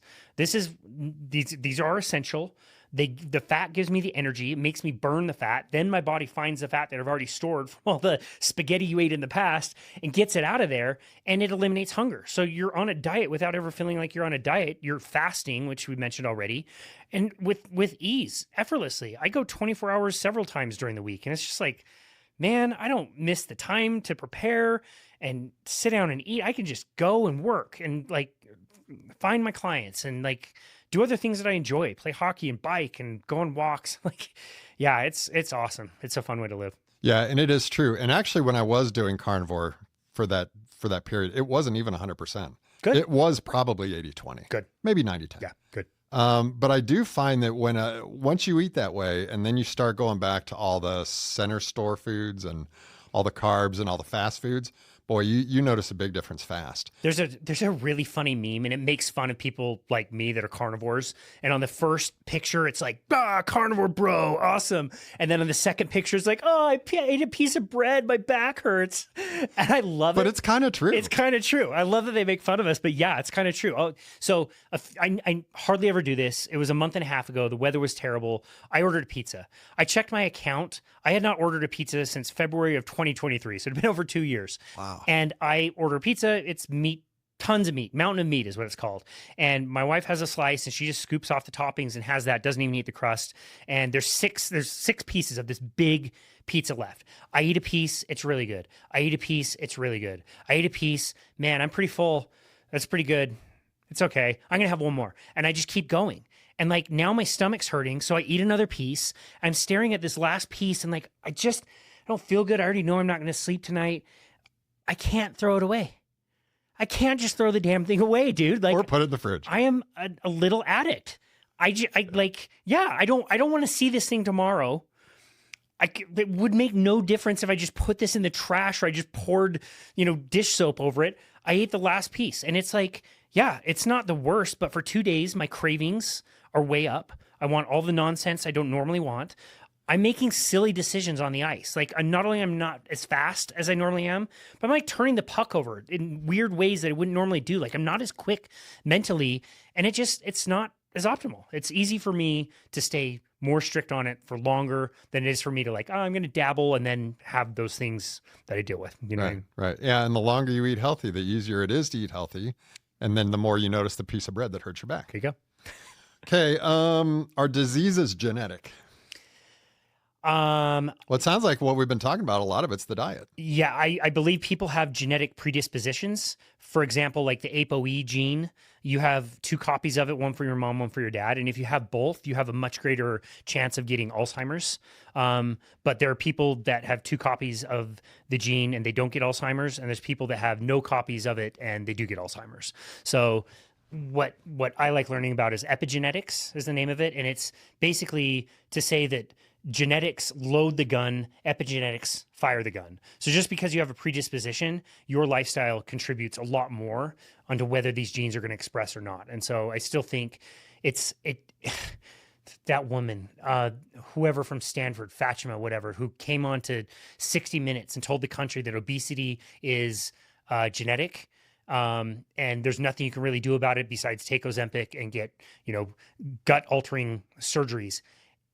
It is just absurd. Like, go look at a picture from the 1970s on a beach and you can't find any chronic disease, no obese, like there's nothing. Not just the beach, but anywhere. Anywhere. Yeah. And so, yeah, is there a genetic component? Probably, but it's also disempowering to not tell people that there's still something you can do about it. And that may be the greater thing. Fair. Okay. If you were to pick only 3 exercises for every human being to do on at least a semi-regular basis, what would they be? I love it. It's a great question. Deadlift would be one. So picking an object off the ground, doing so safely. I like to just make sure my clients have a good straight back. They can use different equipment. Like if a barbell or weights are intimidating, they can use a band, like a resistance band, and stand on it, which is advantageous for somebody just getting started, because a band, like if you're stepping on a band and you're holding it by your sides, when you're down at the bottom of a deadlift, you're in your most compromised position in your lower back. You're bending way over, but the band doesn't weigh anything. It's like nothing. It can be really like loose. And then as you're standing up with the band, it's getting harder as you're gaining more mechanical advantage. So again, there's tons of different ways that people can do that safely without worrying about injury in their lower back. Deadlift would be one. Row, I think in our modern lifestyles, a row would be my second one. Big muscle groups, works the middle part of the back. You're, taking something heavy and pulling it towards you. It's just that with our modern societies, everything we do is in front of us. We work on computers and play video games and we're on our phone all the time. And so our bodies adapt with us. And that's why you see so many people with like really slouchy forward shoulders and their head is forward and like their hips turn forward, and just overloads certain muscles. And underworks other muscles. And your back is a victim to that. Your back is getting really weak and stretched out when it's not being used. So pulling something towards you, whether you're doing, again, a barbell bent over or weights or a weight stack or a machine at your gym, or you're just taking a band and putting it across a phone pole and pulling it towards you, could be an easy way to do that. So those two, we're talking like resistance training exercises, right? Whatever you think. I mean, as far as like movement, if you want to call it exercise, I think walking would be probably my number one. Just getting out on a walk, wherever that is and whatever length that is. If you're talking about an exercise, you could argue maybe like a farmer's carry or something where you're like carrying something either with both hands, or I like to do them with one hand. So you're offset and you're strengthening your core and like walk that back and forth, and that could be a good one. Now the farmer's carry, is that where you carry half your weight in one hand or half your weight in both? How do you figure what's a farmer's carry? Farmer's carry is carrying something. Doesn't matter. So it doesn't matter how much it is. It could be 5 pounds, could be 15 pounds, could be 150 pounds. And the farmer's carry is just where you're kind of like walking back and forth. Yeah. Like you're just walking around carrying something. Yep. Again, there's you can do it with weight in both hands, and that's fine. It makes it harder because you could double the weight up, but I like the one, especially, people that deal with back problems or whatever, where you're holding it on the one side and then you're purposely leveling out your shoulders and hips and walking straight and tall. And just walk in a straight line, get to the end of wherever you're walking, turn around, switch hands, walk back. That would probably be a good third. Sounds good. Exercises. All right. So deadlift, row, and farmer's carry. Sure. And while you're farmer's carry, do some of it with only one hand, so your body kind of compensates. And there you go. And then in farmer's carry, you're walking anyway. So you just got your little walk in. There you go. Yeah. And you mentioned the walk. So we'll say the walk is number 4. Is there one exercise that works the entire body at once? Yeah. I'm walking. Walking. Yes.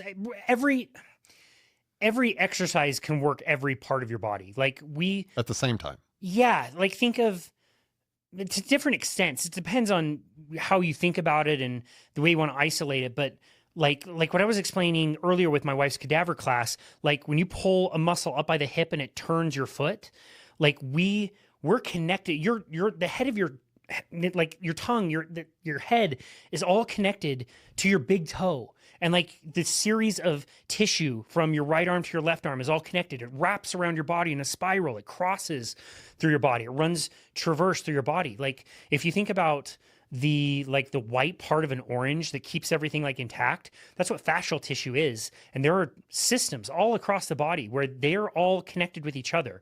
So you might think bicep curl, and yes, you are working your bicep, but you could go all along the chain and say all of those muscles are doing something. You could, now, that said, like a bicep curl, for example, is a single joint.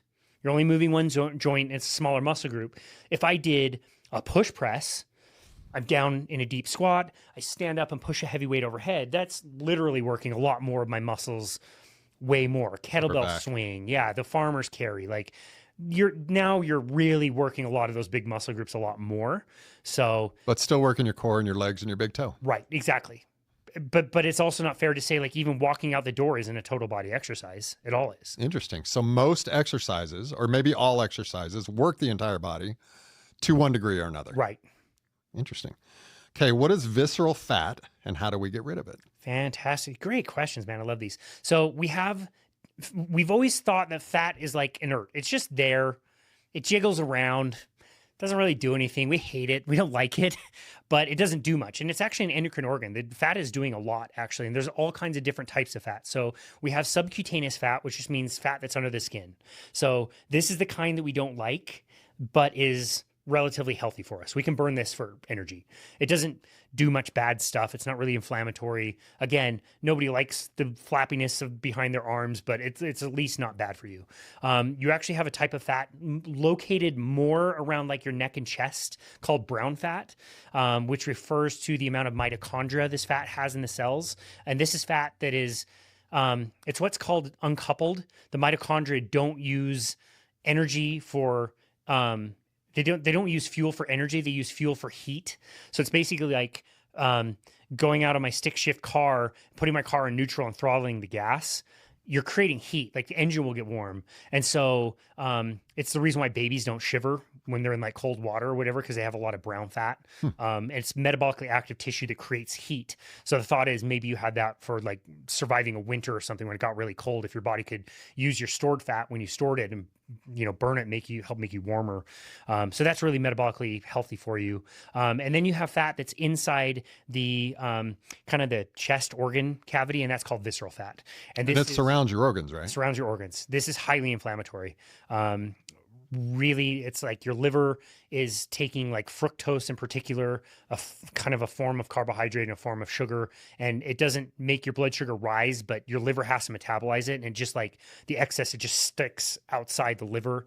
We know that non-alcoholic fatty liver disease is way on the rise with Americans. You have kids now that get fatty liver disease all the time, and they're not alcoholics. It's coming from sugar. And yeah, that's the really nasty stuff that we don't want in the body. And we talked about earlier, like drinking the soda, sugar gets in the blood. Body says, absolutely not. Put a stop to this now. This is terrible in the blood system. We got to get it out. So you release insulin. Insulin brings it back down and gets all the sugar out. And that's when your body stores more of that fat. And the insulin keeps all the energy and fat trapped inside the body. So if you can find strategies to lower your insulin chronically, like just keep that insulin level a little bit lower, the counter hormones rise, and they're the ones that say, oh, well, we don't have energy coming in, but we had all this energy. We already stored it. It's already in fat. We've got hundreds of thousands of calories of fat, storage in our body. Burn this off, release this, and this will be our energy. We don't need food because we stored the food we already ate. If your insulin's low because you're not eating carbohydrates, you're fasting or you're exercising, then your body has access to all of that as a fuel source to get it out. And same with visceral fat. You can use tools like a DEXA scan to see how much visceral fat you have, and that will go away if you can address things like in your diet. Great. Okay, which is better, cold plunges or cryotherapy? I've heard arguments for both. I hate them both. I tried them both. I've heard arguments for both, that the cryotherapy is more effective in shorter term, probably less accessible for most people, maybe too expensive, not getting the head cold. I've heard mixed on whether that's beneficial or not. Doing the cold plunge, much less expensive. You can buy a barrel, or they make all kinds of aftermarket cold plunge things you can do at home. Pretty easy to find now. You can submerge your whole head. Yeah, the idea is you're creating what we call a hormetic stress, something that's stressful in the short term that your body makes an adaptation to be stronger for that type of a stress next time. I don't do them. I understand that people love them. I've heard lots of great stories about improvements with mental benefit, which really makes sense with the metabolic approach to things like mental health. So whatever you have access to, I would say. So I've not done the cold plunges, but I've done cryotherapy off and on. Okay. And from what I understand is, so for those who don't know what cryotherapy is, you're literally standing in a freezer and Very cold freezer. they shut you in, and you can wear a stocking cap if you want. You can wear gloves, but you're supposed to be basically down to your swimming trunks or skivvies or whatever. And they put you in this freezer, and then they blast, I don't know, negative 140 degrees. It's cold, yeah. They blast this cold air at you for like 3.5 minutes or less if you want to do less. But the idea is that when it hits your skin, and correct me if I'm wrong, so the cold hits your skin, your blood rushes to all the organs in your body for protection because it feels how cold it is out there, and it's going to protect the most important parts of your body. And that rush of blood nourishes all your organs, even just for a few minutes like that. And then when you get out in normal room temperature, then the blood all rushes back out to your skin, and it's good for your skin. It kind of nourishes your skin. So it's the blood rushing in and then the blood rushing out. And essentially it, purifies your body, puts nutrients in your body. Is this about what? From my understanding, the way people describe it as a benefit, that's well explained. Okay. Yeah. That's so interesting. I would just ask the question like you asked before, like, is this working? Do I actually feel better after I do this? Like when I was competing for cycling, like you trash your legs in a race, and then like we would drive up the canyon, go sit in a creek, and like the next day I feel amazing, like cold rushing water over my legs for 15 minutes. Like I feel really good. So that may have helped for recovery, but it's probably one of those things like try it, see what you think, start with your shower or a bath and just run it cool and adjust it cold and see if you feel better and what benefits you notice. Well, that's another thing I've heard, and I don't know what the name is for it, but I was on a cruise a couple months ago, and I talked to a 68-year-old guy that looked 44. Like not a strand of gray hair. His face was smooth. Now he could have, there's other things you could do for your face. But anyway, I'm like, wow, dude. And he's like, well, here's what I do every day. And I forget the exact, he has a cooler in his home, and he's got a sauna in his home, and he'll spend 22 minutes at super high heat and then 22 minutes at the super freezing heat and then 22 and then 20, and he'll do this like 5 times. I mean, it sounds like it takes 2.5 hours. It's a long protocol, but he swears by it. And he's like, you make your body real hot and then you make your body real cold, but you can do it at home, and you could do it in the shower. Yeah, absolutely. You don't need an apparatus. You just hot water and cold water. Yep. And then that's the tricky thing, is that's just an observation. You can't say, well, was it the cold plunge or was it the sauna? Is it the combination of the two? Do you need both? Is it 22 minutes or is it 22 minutes 3 times? Like it's so hard to parse out what else is going on. Or is it a placebo? You think you're doing well and your body says you're doing well, so then you're doing well. Lower because of it. And you also have a great diet and there's so many different things. But that's the cool thing and it's an experiment. Try it. See what works for you. True. All right, last one. You ready? Ready.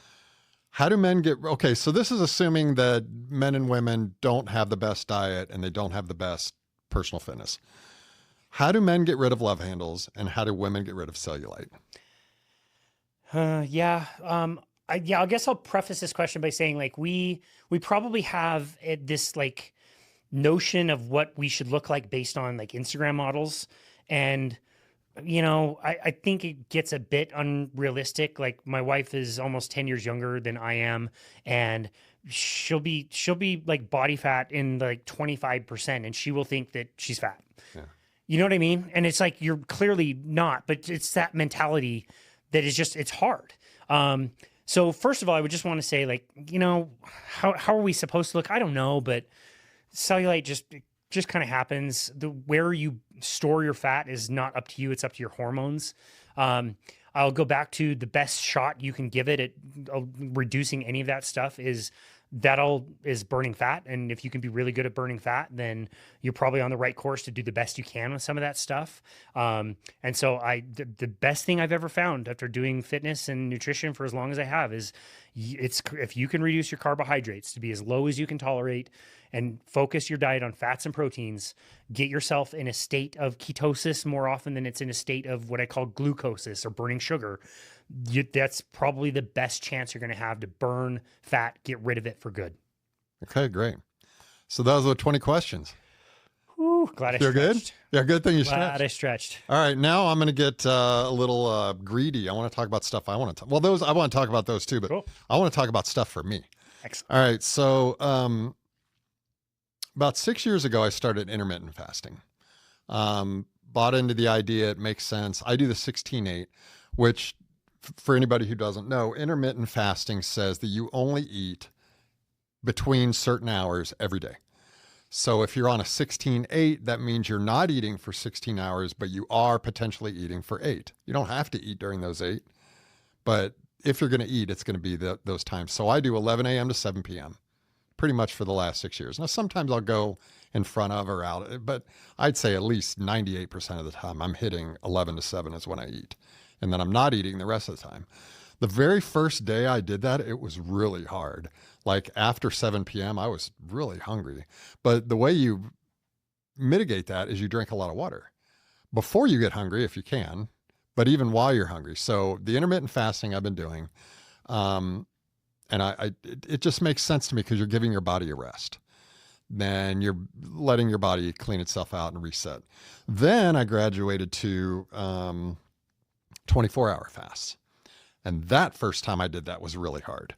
So I would eat a dinner, let's say at 6 o'clock. I'm finished at whatever, 6:30. I wouldn't eat again until 6:30 the next night. So I'd have a full 24 hours in between. But again, if you're drinking water during the fasting time, it's not that bad. And I like, and add to this or correct me if I'm wrong on some of these things. But again, it's doing so is because it's giving your body a rest. It's giving it a reset. It's cleaning out all your digestive. And then I graduated I did a 110-hour fast about a month ago because I heard the 4-day fasts, day 1 and day 2, your body's kind of freaking out.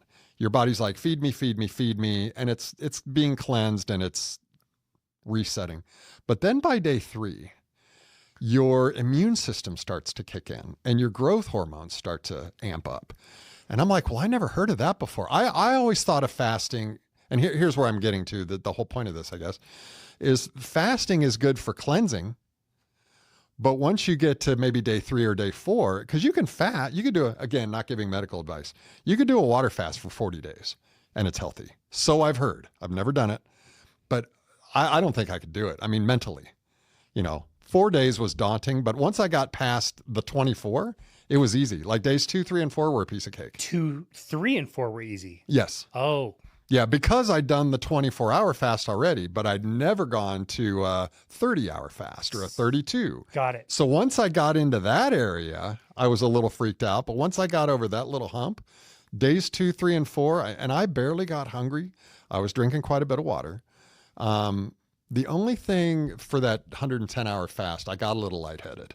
So when I would get out of bed or if I would stand up from a sitting position, you got to be careful, dude. But other than that, I felt fine. I felt alert. Good. Were you drinking water? Yeah. With, yeah, salt, with salt, electrolytes? Sometimes. That's where you probably got lightheaded. Without the salt or with? Okay. You were probably way too low on salt and overhydrated. And I've noticed too that when I do the water, whether I'm fasting or not, and if I have a pinch of Celtic salt in there, I don't get as hungry. Yeah. Oh, yeah. So is that okay? Yeah. So add to that, benefits of fasting. How long do you fast? Should anybody fast? What are your thoughts on fasting? Yeah, it's absolutely fantastic. For me, for what most people want to accomplish, fasting is a tool that is to me gold standard. This is the thing that will work on many levels for what most people want to do it. And it's a tool that is unfortunately not in a vast majority of people's toolbox. So one thing that you said earlier about doing a carnivore diet is you mentioned that you were not hungry. when I'm talking to somebody about fasting, fasting again is not going to be in somebody's toolbox if they're eating a standard American diet or they're eating a higher carbohydrate, if they're vegetarian, vegan. Like those people are chained to eating many multiple meals a day, period. That swinging blood sugar up and down and up and down and up and down. When you go hypo in that state, when your body's running on carbohydrates, you have to eat. Like you're shaky and sweaty and moody, and like your hunger is that's why like hanger is a new word. It's in the dictionary now. Hanger. Why is it in the dictionary now and it wasn't before? Well, we were eating differently and we didn't get grumpy and pissy when we weren't eating the right thing. So the best way I've ever had a podcast guest tell me this is like before, when they were eating they were in England, so standard English diet, hunger was the bully that would kick down the door, punch them in the face, take their milk money, and like whatever he was doing, if he was with a friend, if he was in a meeting, if he was with his wife, when that bully kicked down the door, like you pay attention to the bully. Like you got to do what the bully says. And he said once he switched his diet and got all the crap out and started focusing on fats and proteins and dropped his carbohydrates very low, the hunger was like a nice friend that was like, hey, tap him on the shoulder. Hey, it's me. I'm hungry. It's 12. Do you want to eat? We could eat. Oh, you're busy? Okay, I'll come back in a few hours. It's like this nice friend that stops by and sees if you're ready for a chat. So that's the difference. I don't want anybody to think about fasting unless they're changing their diet. Get fats and proteins in. Focus on not getting full with your meals, but getting satiated. Meaning, when I go to Rodizio, the Brazilian churrascaria, which is just all you can eat meat, dude, I'm going there to like eat some meat. Like I'll take down a lot of meat. They don't make any money on me, right? And every time it's so foolish. I think like, okay, go there at noon. I'm going to be there till 2. It's going to be awesome. 2 hours of just meat. Dude, 45 minutes in, I can't, it's not that I don't want it anymore. I like have an aversion. Like I don't even want to see this stuff. It was delicious 5 minutes ago.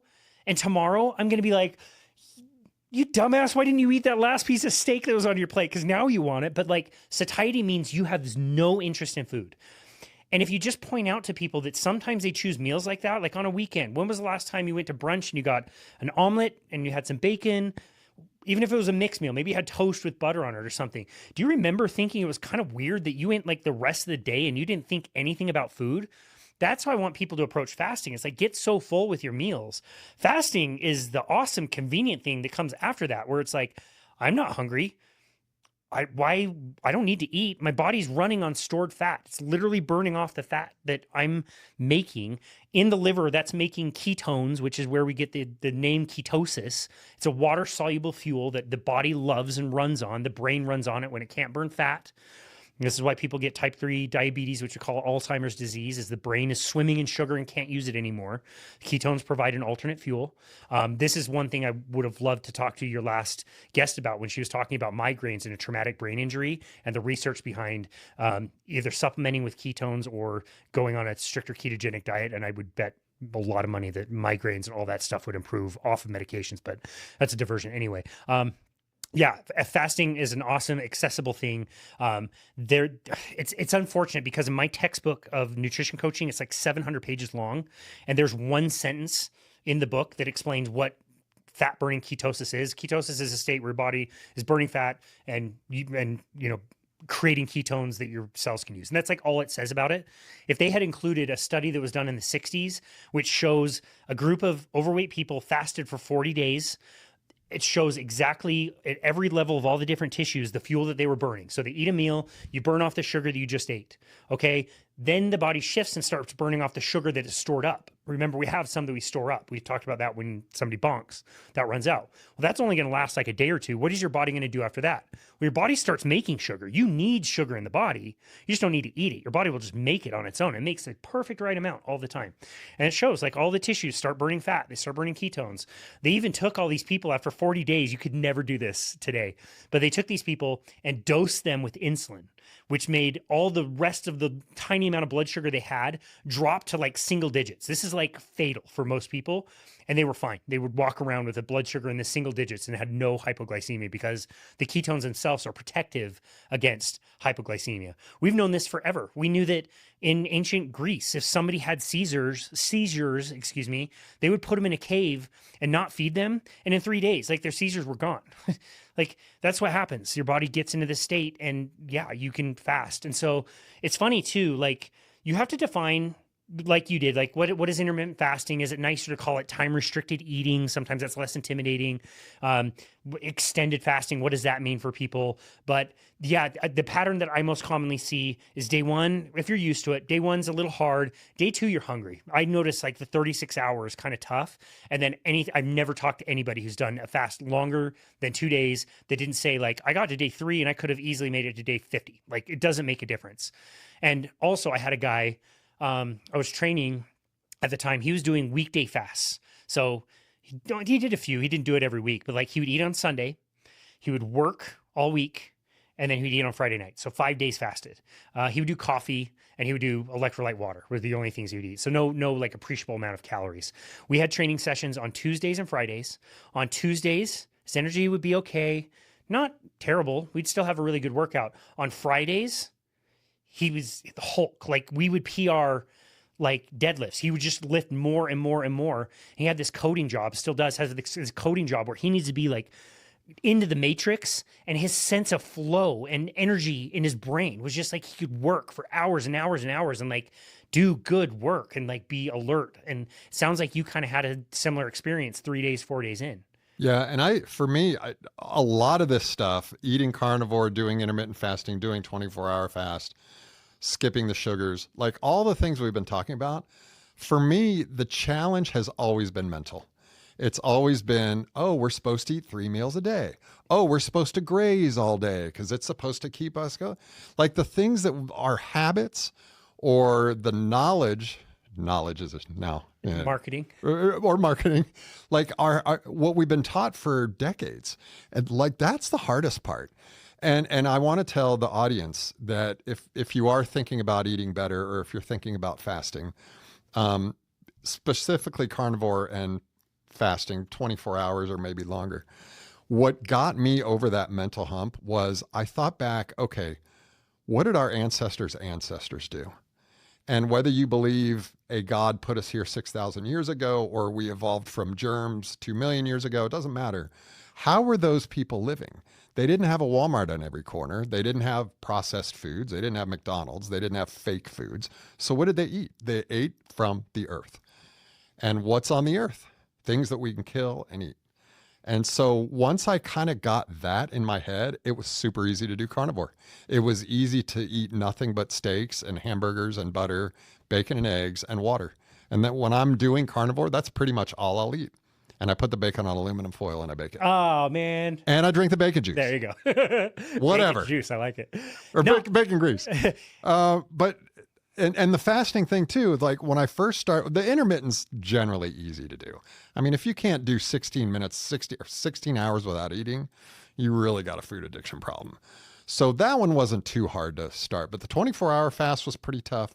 The 48-hour fast, again, by day 2 was kind of tough, but it was all mental. Yeah. And it's like, well, what did our ancestors do if they didn't have an animal that they could kill for 5 days?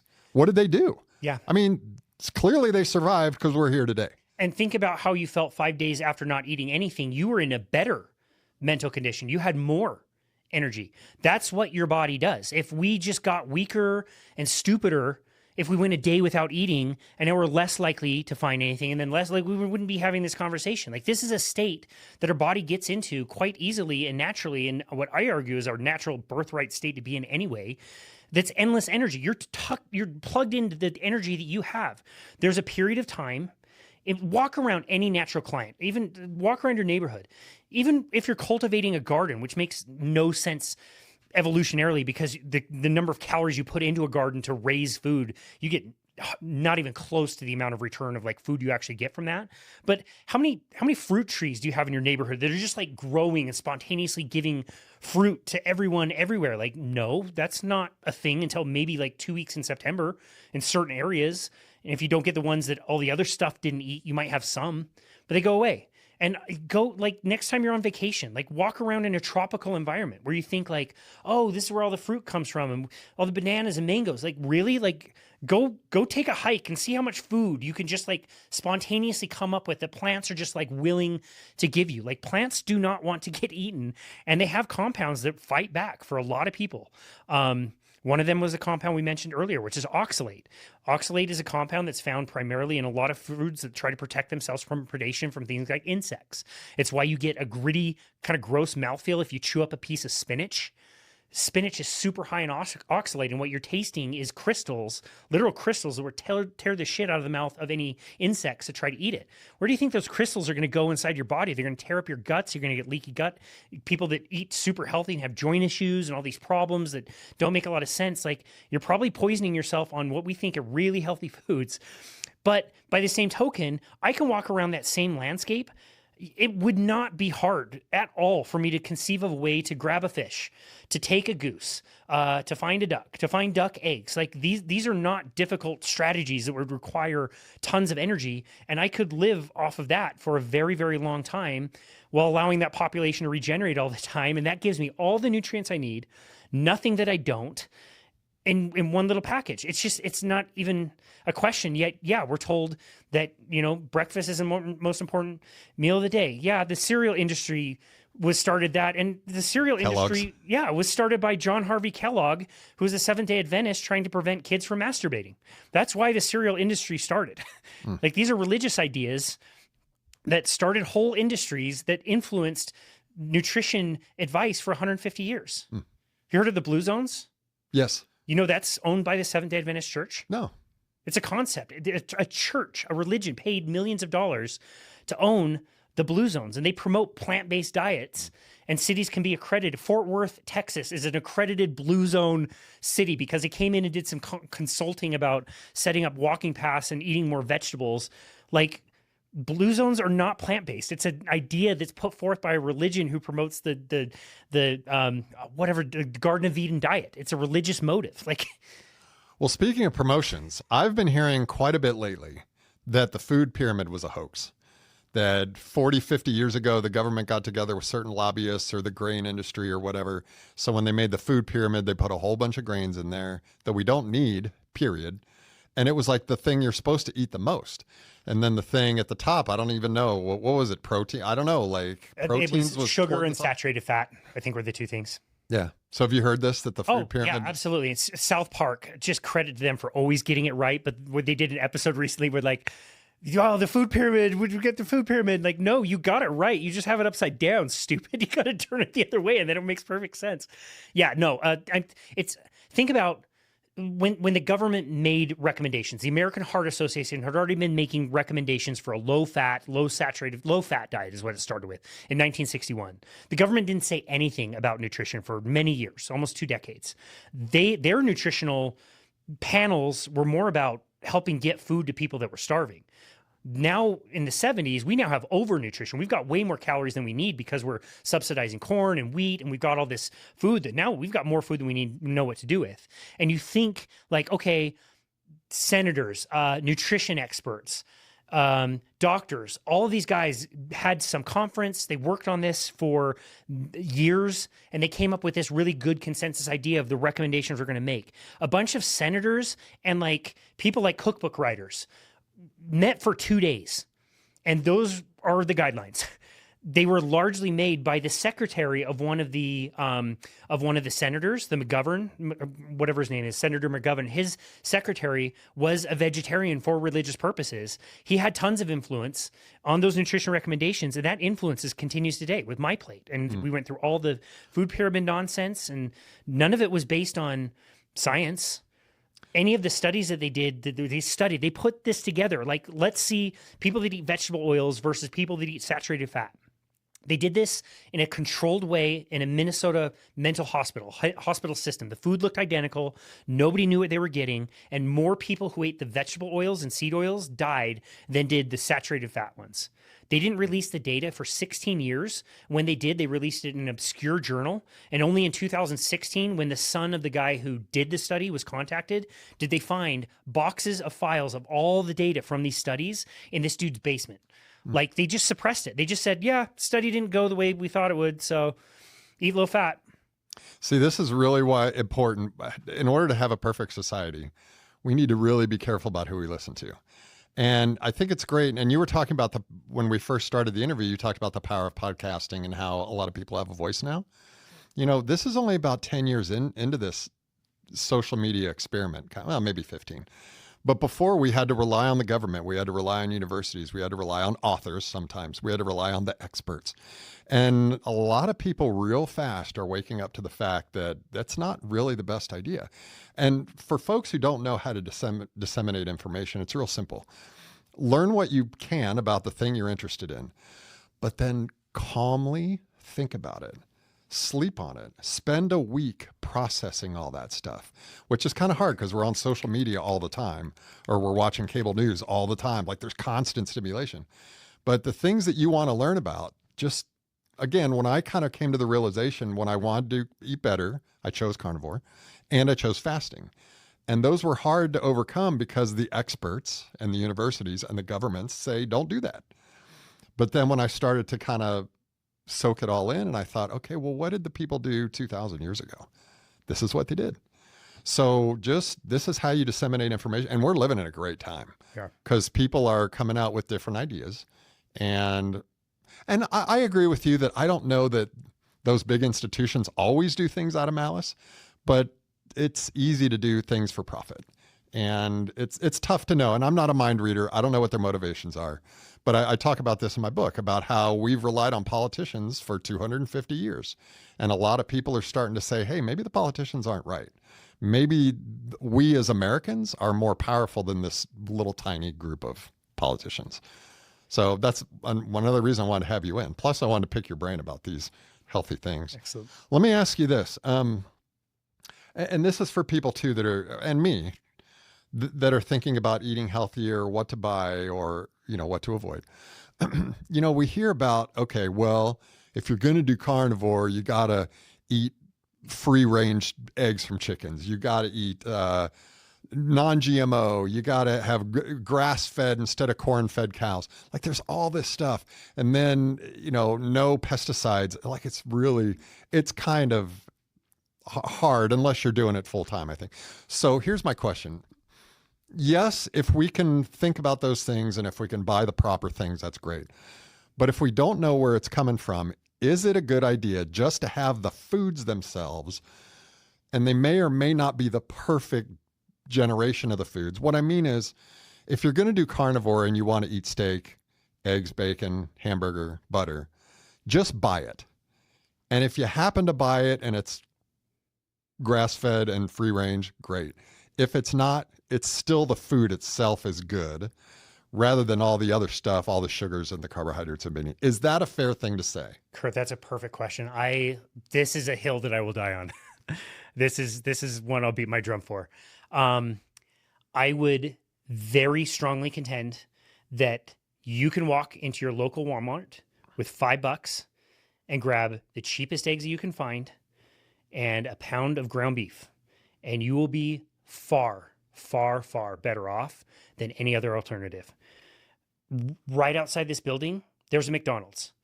I could walk over to that McDonald's right now. I know how to make the order, and I could order 5 burger patties, quarter-pound burger patties. They are 100% beef. They're not cooked with any seed oils. There's no other ingredients. They give them to me piping hot in a small container, and that could be a meal. I'm not advocating that people have all their meals out, but I know tons of people.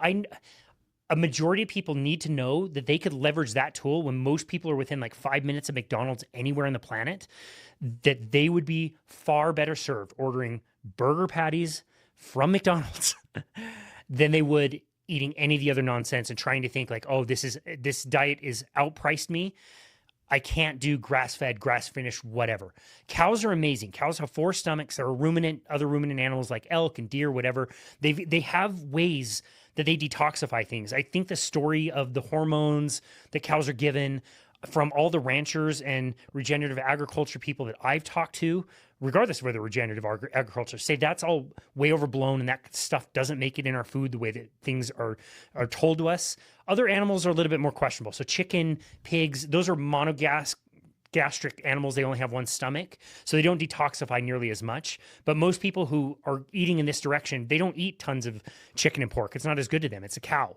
So yes, have whatever food tastes good to you that you can afford. And I'll tell you another thing. Like a few months ago, we inherited boxes of grass-fed meat.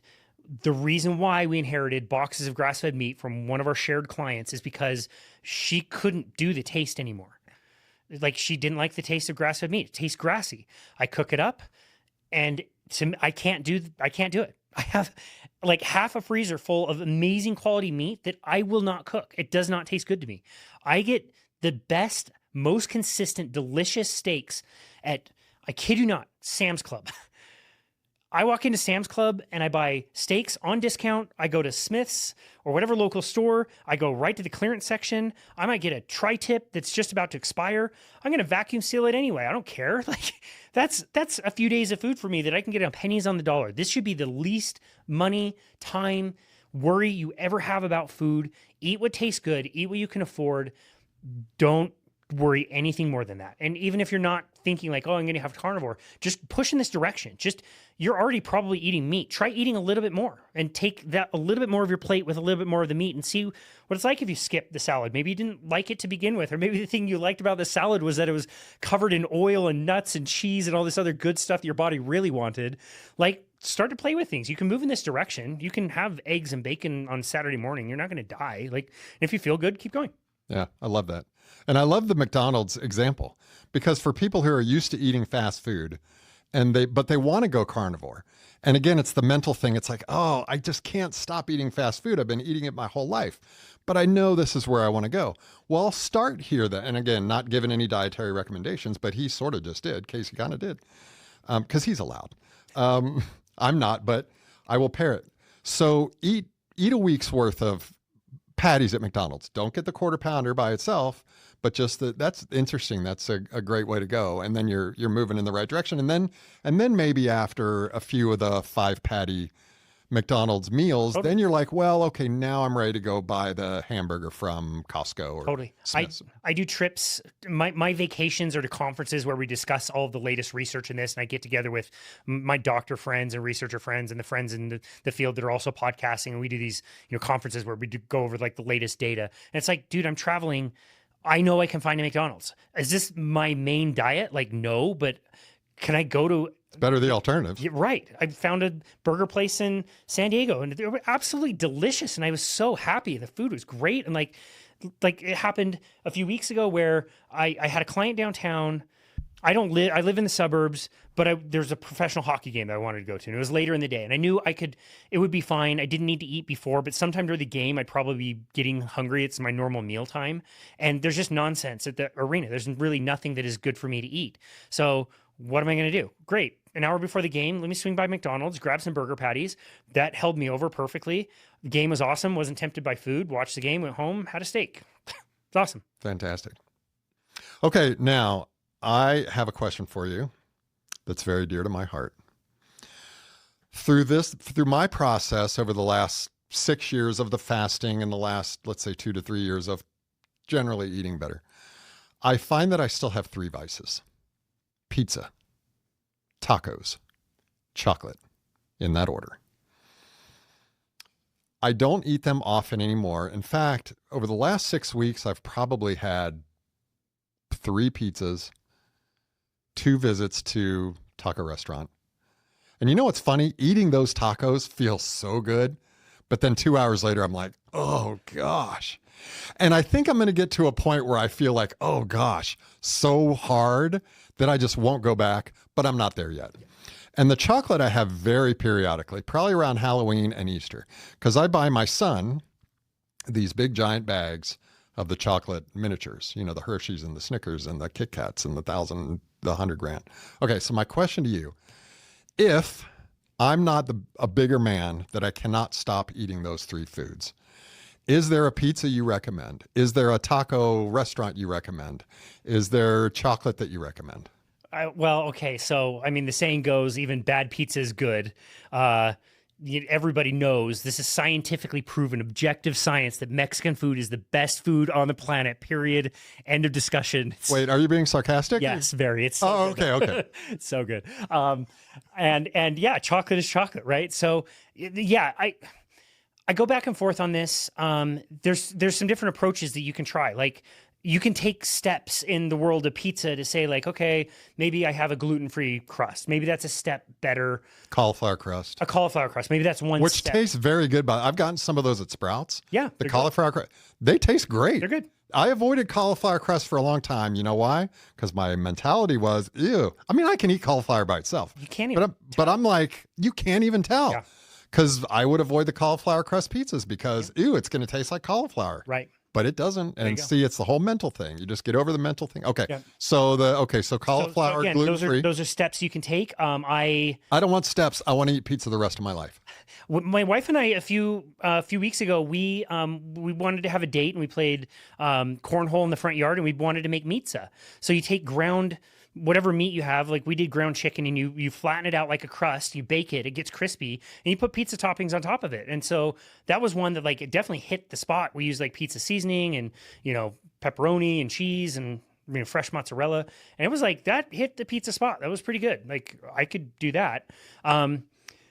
So again, you can take steps. We're lucky now in the world of low carbohydrate diets, people are figuring things out and they're writing cookbooks. And so I know recipes that are literally carnivore pizza shells, and it's made of cheese, and you melt the cheese in a certain way, and like you eat them and you really can't tell much of a difference. They get crispy, whatever. And so that's on the one hand. And then on the other hand, I call this my lasagna rule. I was not carnivore at the time, but I remember thinking, like, I really want lasagna. I'm going to make a healthy lasagna. And so I get the zucchini noodles, and I like try to take all the extra steps, and I'm buying all these ingredients that are not like, they're like, lasagna substitutes. And I end up with this lasagna that's like runny and gross. Like, it didn't turn out very good at all. And I was like, why did I eat that? That didn't even hit my lasagna spot. I just decided, like, okay, if I want lasagna, I'm going to have lasagna. I'm going to understand this is the best for me. No. Do I eat it all the time? No. But what I've experienced is what you are describing is it just the punishment, either the good has felt so good, that the punishment is just not worth it anymore. And I just do those things less and less. So sometimes people notice that, or you just say, hey, look, I am a moderator. I can have 2 pieces of pizza. I'm the one that can put dish soap on the third, or I can save it for a week and it's still going to be there. Like, those people exist. I don't know how, but they do. and that's just not me. So you might find that, like, yeah, I can have a pizza and it's not that frequent. And what's the big deal? Go for it. Okay, so if I didn't have the patience or the intelligence to cook something and make something, and I want to go to the store and buy it or go to a restaurant, name your pizza. Oh, a mountain of meat pizza, and I would do the full I'm a stupid human. I know the price I would pay, and I would feel like shit for 2 days, and I would do it because I'm a stupid human and I'm not perfect, and pizza is amazing. I get the meat. I get the all meats. That makes sense. I would posit the thin crust, because if you have the thick crust, then you're really getting all those carbs that you don't need.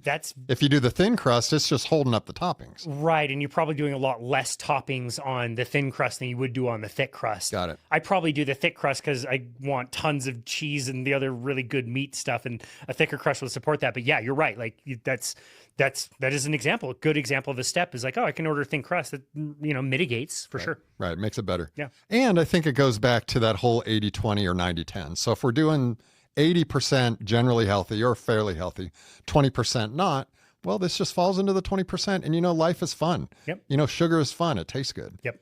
And and here's my solution for the chocolate. I buy those. I buy them at Costco. They're called Core Power. They're a protein drink. Yep. Allegedly, there's still some not so great ingredients in there, but they taste so good. I mean, they really taste chocolatey. It's not a chalky protein. Nice. And there's like 26 grams of protein, supposedly. Yeah. So if I do need it, if that Halloween candy and the Easter candy is not in the house, I will not go buy it. Good. That's a great step. That's a no-fail environment. Nice. Yeah. You just don't buy the foods to put them in your cupboard, and then you don't eat the foods. My grandma at age like 85 reversed pre-diabetes by stopping to buy a candy. Yeah. Just that easy. Yeah. But that Core Power is, I mean, I could have one of those every day, but I don't. But they're show sponsor. Are they sponsoring the show? Am I? No, it's Core Power, a show. I'm just kidding. I'm still working for free. There you go. It's still a passion play. There you go. And I still haven't remembered that other term. All right. So I have one more thing I want to tell you, and I want you to give me your opinion on this. And this is more along the personal training rather than nutrition, which you do both very well. After 9/11 happened, and I'm old enough that it feels like yesterday when 9/11 happened. And I remember, well, first of all, we were all freaking out. I mean, we didn't know when the next attack was going to happen. We didn't know why we were being attacked. You know, it was really scary. And I remember the government stepped in and basically said, don't worry, we'll handle it. We'll take care of everything. And then, of course, a month later, we invade Afghanistan and we start dropping bombs and killing people. And then TSA happened. So TSA is Transportation Security Administration. When you go to the airport, you have to wait in those lines. Sometimes they're getting better. You have to wait in the security lines. You got to take off half your clothes. You got to go through all these scanners and everything to make sure you don't have a fork in your pocket. And I remember right when that started happening, I thought a couple things. One, we're turning our power over to the government to solve this problem. Now, maybe they have the best solution. Maybe they don't. And our entire discussion here over the last couple hours is saying there's so many people with so many different opinions or information or evidence that don't get heard. So for decades, I've had a penchant to where the government says something, I take it with a grain of salt. And fortunately, more and more people are getting that way since social media has come out. A lot less trust in the institutions. So anyway, I remember thinking, okay, instead of TSA, what if we did this? And again, I'll just tell you what, and again, so I don't want this to be a government mandate. I do not believe in government mandates, but I believe in good ideas. And when people hear good, and not to brag, I think this is a good idea. At least something to consider. What if we did this? In grade 1, every kid learned some kind of self-defense, let's say karate, took it for the entire year in school. Grade 2, they do judo. Grade 3, they do boxing. So now you got a kid, 3 years of physical fitness, self-defense, and confidence. And they do this all through 12th grade, through high school. So from grades 1 to 12, so you have 12 years of all the different disciplines, jiu-jitsu, I don't know what else there is, Krav Maga. Kai, Wa, Ji, Ba, Wee, Ba, Hooba, Hooba. And so by the time you're an adult, you're 18 years old, you are a massive fighting machine. And people who know how to fight like that know how to stay disciplined. You know, they're not the ragers that go out and cause all kinds of problems. They're the ones that are sitting back being chill. But if problems start, they'll put an end to it. So I thought those are the people we want on the airplanes. Great idea. So we don't need TSA. We don't need government telling us what to do. We need to have an attitude that, hey, some Muslim comes out with a box cutter. There's 15 of us in a second that's going to jump on top of him, beat the crap out of him, maybe kill him. Yep. And that's fine. Look what happened in Flight 93. Yeah, there was a lot of courage that had a physical fitness to the level that they were able to stop a catastrophe that could have been way worse. But see, here's my thing. And chapter 6 of my book, I know you said you haven't finished it yet, but chapter 6 of my book is all of this stuff. It's probably the longest chapter. It's called Alternatives. I think I've got like 35 of them in there. And that's not in there. I should have put that in there. The 9/11 one where 12 years of self-defense and kicking ass. I mean, these are things that we can share ideas and, again, not rely on someone else. Now, if the government comes up with the best idea, great, we'll go with it. But I don't know. I think there's 340 million of us now that can all come up with some pretty good ideas. I love it. Yeah, I love it. I think it's a great idea. Can hockey fighting be one of those? Sure. I've never gotten into a hockey 7. Fight. And yeah, awesome. Throw the gloves off. Love to learn how to mix it up on the ice. Sure. Yeah, no, I think it's a great idea. I think anything we can do to not only the physical, like you mentioned, but also the discipline, I think is really underrated when it comes to martial arts and that kind of thing. And yeah, I'm all for it. Yeah. And you learn respect and you learn, sportsmanship and all the good stuff. Yep. So I don't remember much about the math I was taught when I was in elementary school, but I assume I would know how to hockey fight. Oh, you'd remember all that. Sure. Okay. So we're about to wrap up. And before we do, we have to do the speed round. Perfect. All right. You ready? Ready.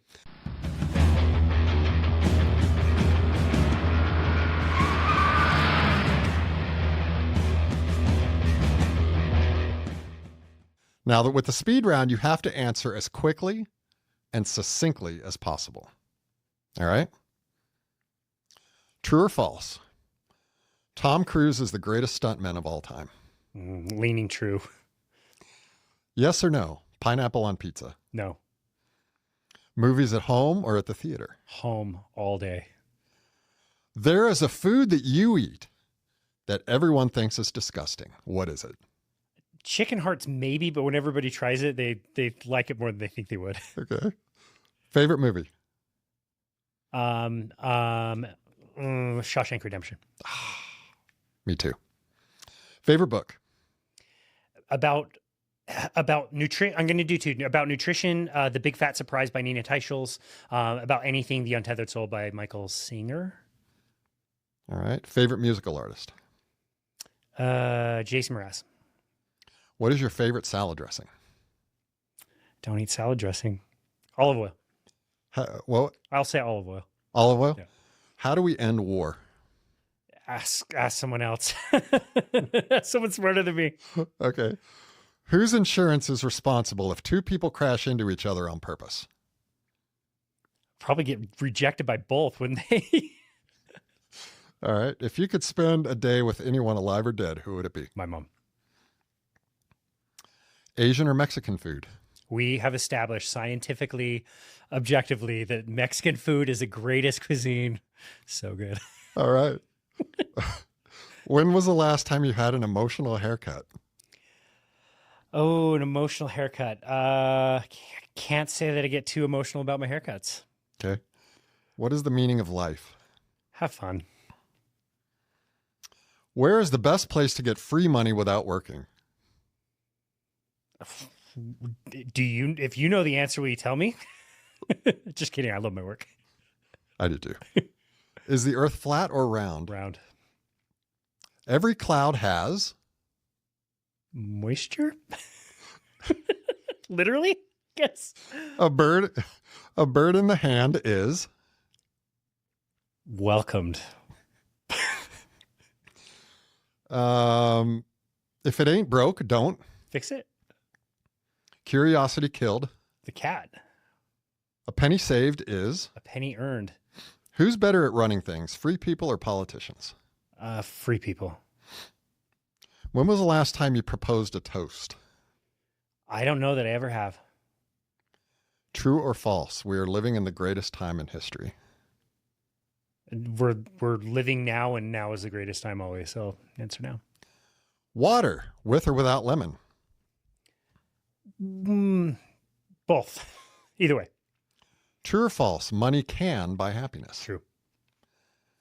Star Wars or Star Trek? Star Wars all day. Your happiest childhood moment? Street hockey. Which is more important, more positive thinking or less negative thinking? Bonus if you can do both. If you can replace the negative with more positive cycles. How do you like your steak? Rare. 118 degrees. Metallica or Pantera? Metallica all day. You sure? Pre-game music all through high school was always Metallica. Which song, which album? Man, all of them, but I got into the Metallica like kind of like mid to late 90s. Okay, load. My Unload. favorite album was the live album S&M. Okay. I could listen to that. Which is worse, fear or regret? Regret. The Fountain of Lamneth or the Necromancer? Yes. You too. True or false? Alcoholism is a disease. True. Yeah, debatable. Football or baseball? Football. True or false? We went to the moon. True. Multiple choice. Ooh. Taxes are A, too high, B, too low, or C, just right. I mean, I think all of us think they're too high, but What do you think? they're probably It's your speed round. you're probably pretty close. As my guy I mentioned earlier, Garrett Gunderson always says, I want to pay the government, I don't want to tip the government. All right, so since you like Metallica, let's go with these. Live Wire by Motley Crue or Live Wire by AC/DC? I don't know if I could I don't know if I've heard either one. I'm sure I've heard either one. One's got to be an original, one's a cover, right? No, they're both originals. Oh, good question. No, I wouldn't know. That's okay. Heartbreaker by Led Zeppelin or Heartbreaker by Pat Benatar? I mean, any of the deep cuts by Led Zeppelin are gems. They put out so much music. Xbox, PlayStation, or Nintendo? Nintendo. Original. Why did the chicken cross the road? To get to the other side. Complete this sentence. I got a fever, and the only prescription is more Cowbell. Do you have a hankering for a hunk of cheese? Always. Did you have fun? Had a blast. Casey, thank you so much for coming in. It was very educational, very enjoyable, very entertaining. Appreciate it. Remind us again, your app. We didn't even talk about your app, your website, and your radio podcast. Well, thank you very much, Curt. I had a really enjoyable time. This is a really fun chat, and I really appreciate it. We don't have an app. We do have a website. It's myboundlessbody.com. Everybody can find anything there. All the socials are there. A seminar series that I did last summer is all there with a bunch of free resources. The podcast will be there. You can find it on any major podcast platform by just searching Boundless Body Radio. And same with our YouTube channel. You can find that on the website. And anybody around the world can book a free consultation just to chat if they want for 30 minutes. You just click the book now button. It's the first thing you see on the website, and we're happy to chat with anybody around the world. And again, that website is myboundlessbody.com. myboundlessbody.com. And again, the radio program is Boundless Body Radio. Yep. Okay. All right. Well, thank you, Casey. And folks, thank you for joining us. Remember, when you like and comment on these videos, it tells the algorithm on YouTube that more people want to hear it. So if you like what we talked about today, do that. But here's the better thing. Share this video with 5 people that you love, 5 people that are struggling with food or weight or depression or some kind of physical or mental illness. I think maybe this would be good brain space for them. Remember, go to everybody'shappy.com. We now have merch. We have the official Perfect Society t-shirt, which is it's summertime. I mean, so you're wearing the short sleeve shirts now. It's double-sided. What size do you wear? Medium. You're a medium? Yeah. I've seen your pictures and your muscles, and I brought a large, extra large, and a double XL. No, I'm a medium. I'll get you a medium. No worries. We have all sizes, but I didn't bring a medium for you. All right, and on the website, we have the bumper stickers, which makes your car automatically 10 times cooler, and the mini stickers, which you can put on your favorite tablet, your refrigerator, your forehead, or your shoes, your backpack, anywhere. By the way, just so you know, the merch is priced so that the EHEW group makes less than $3 per sale. We do offer free shipping. We don't offer it, we include it. So just so you know, this isn't a money-making thing entirely.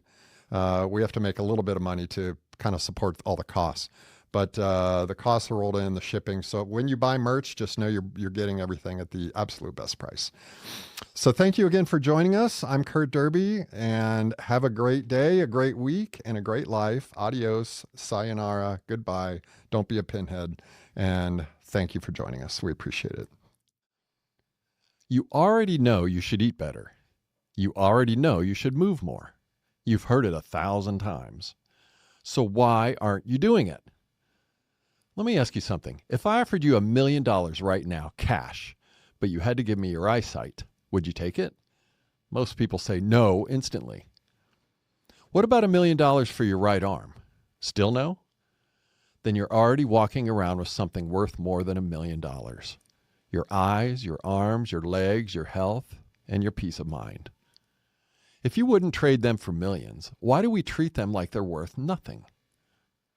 It's not because we're stupid. It's because the stuff that's bad for us tastes so darn good.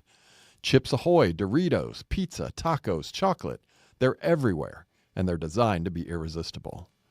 I'm not immune to this.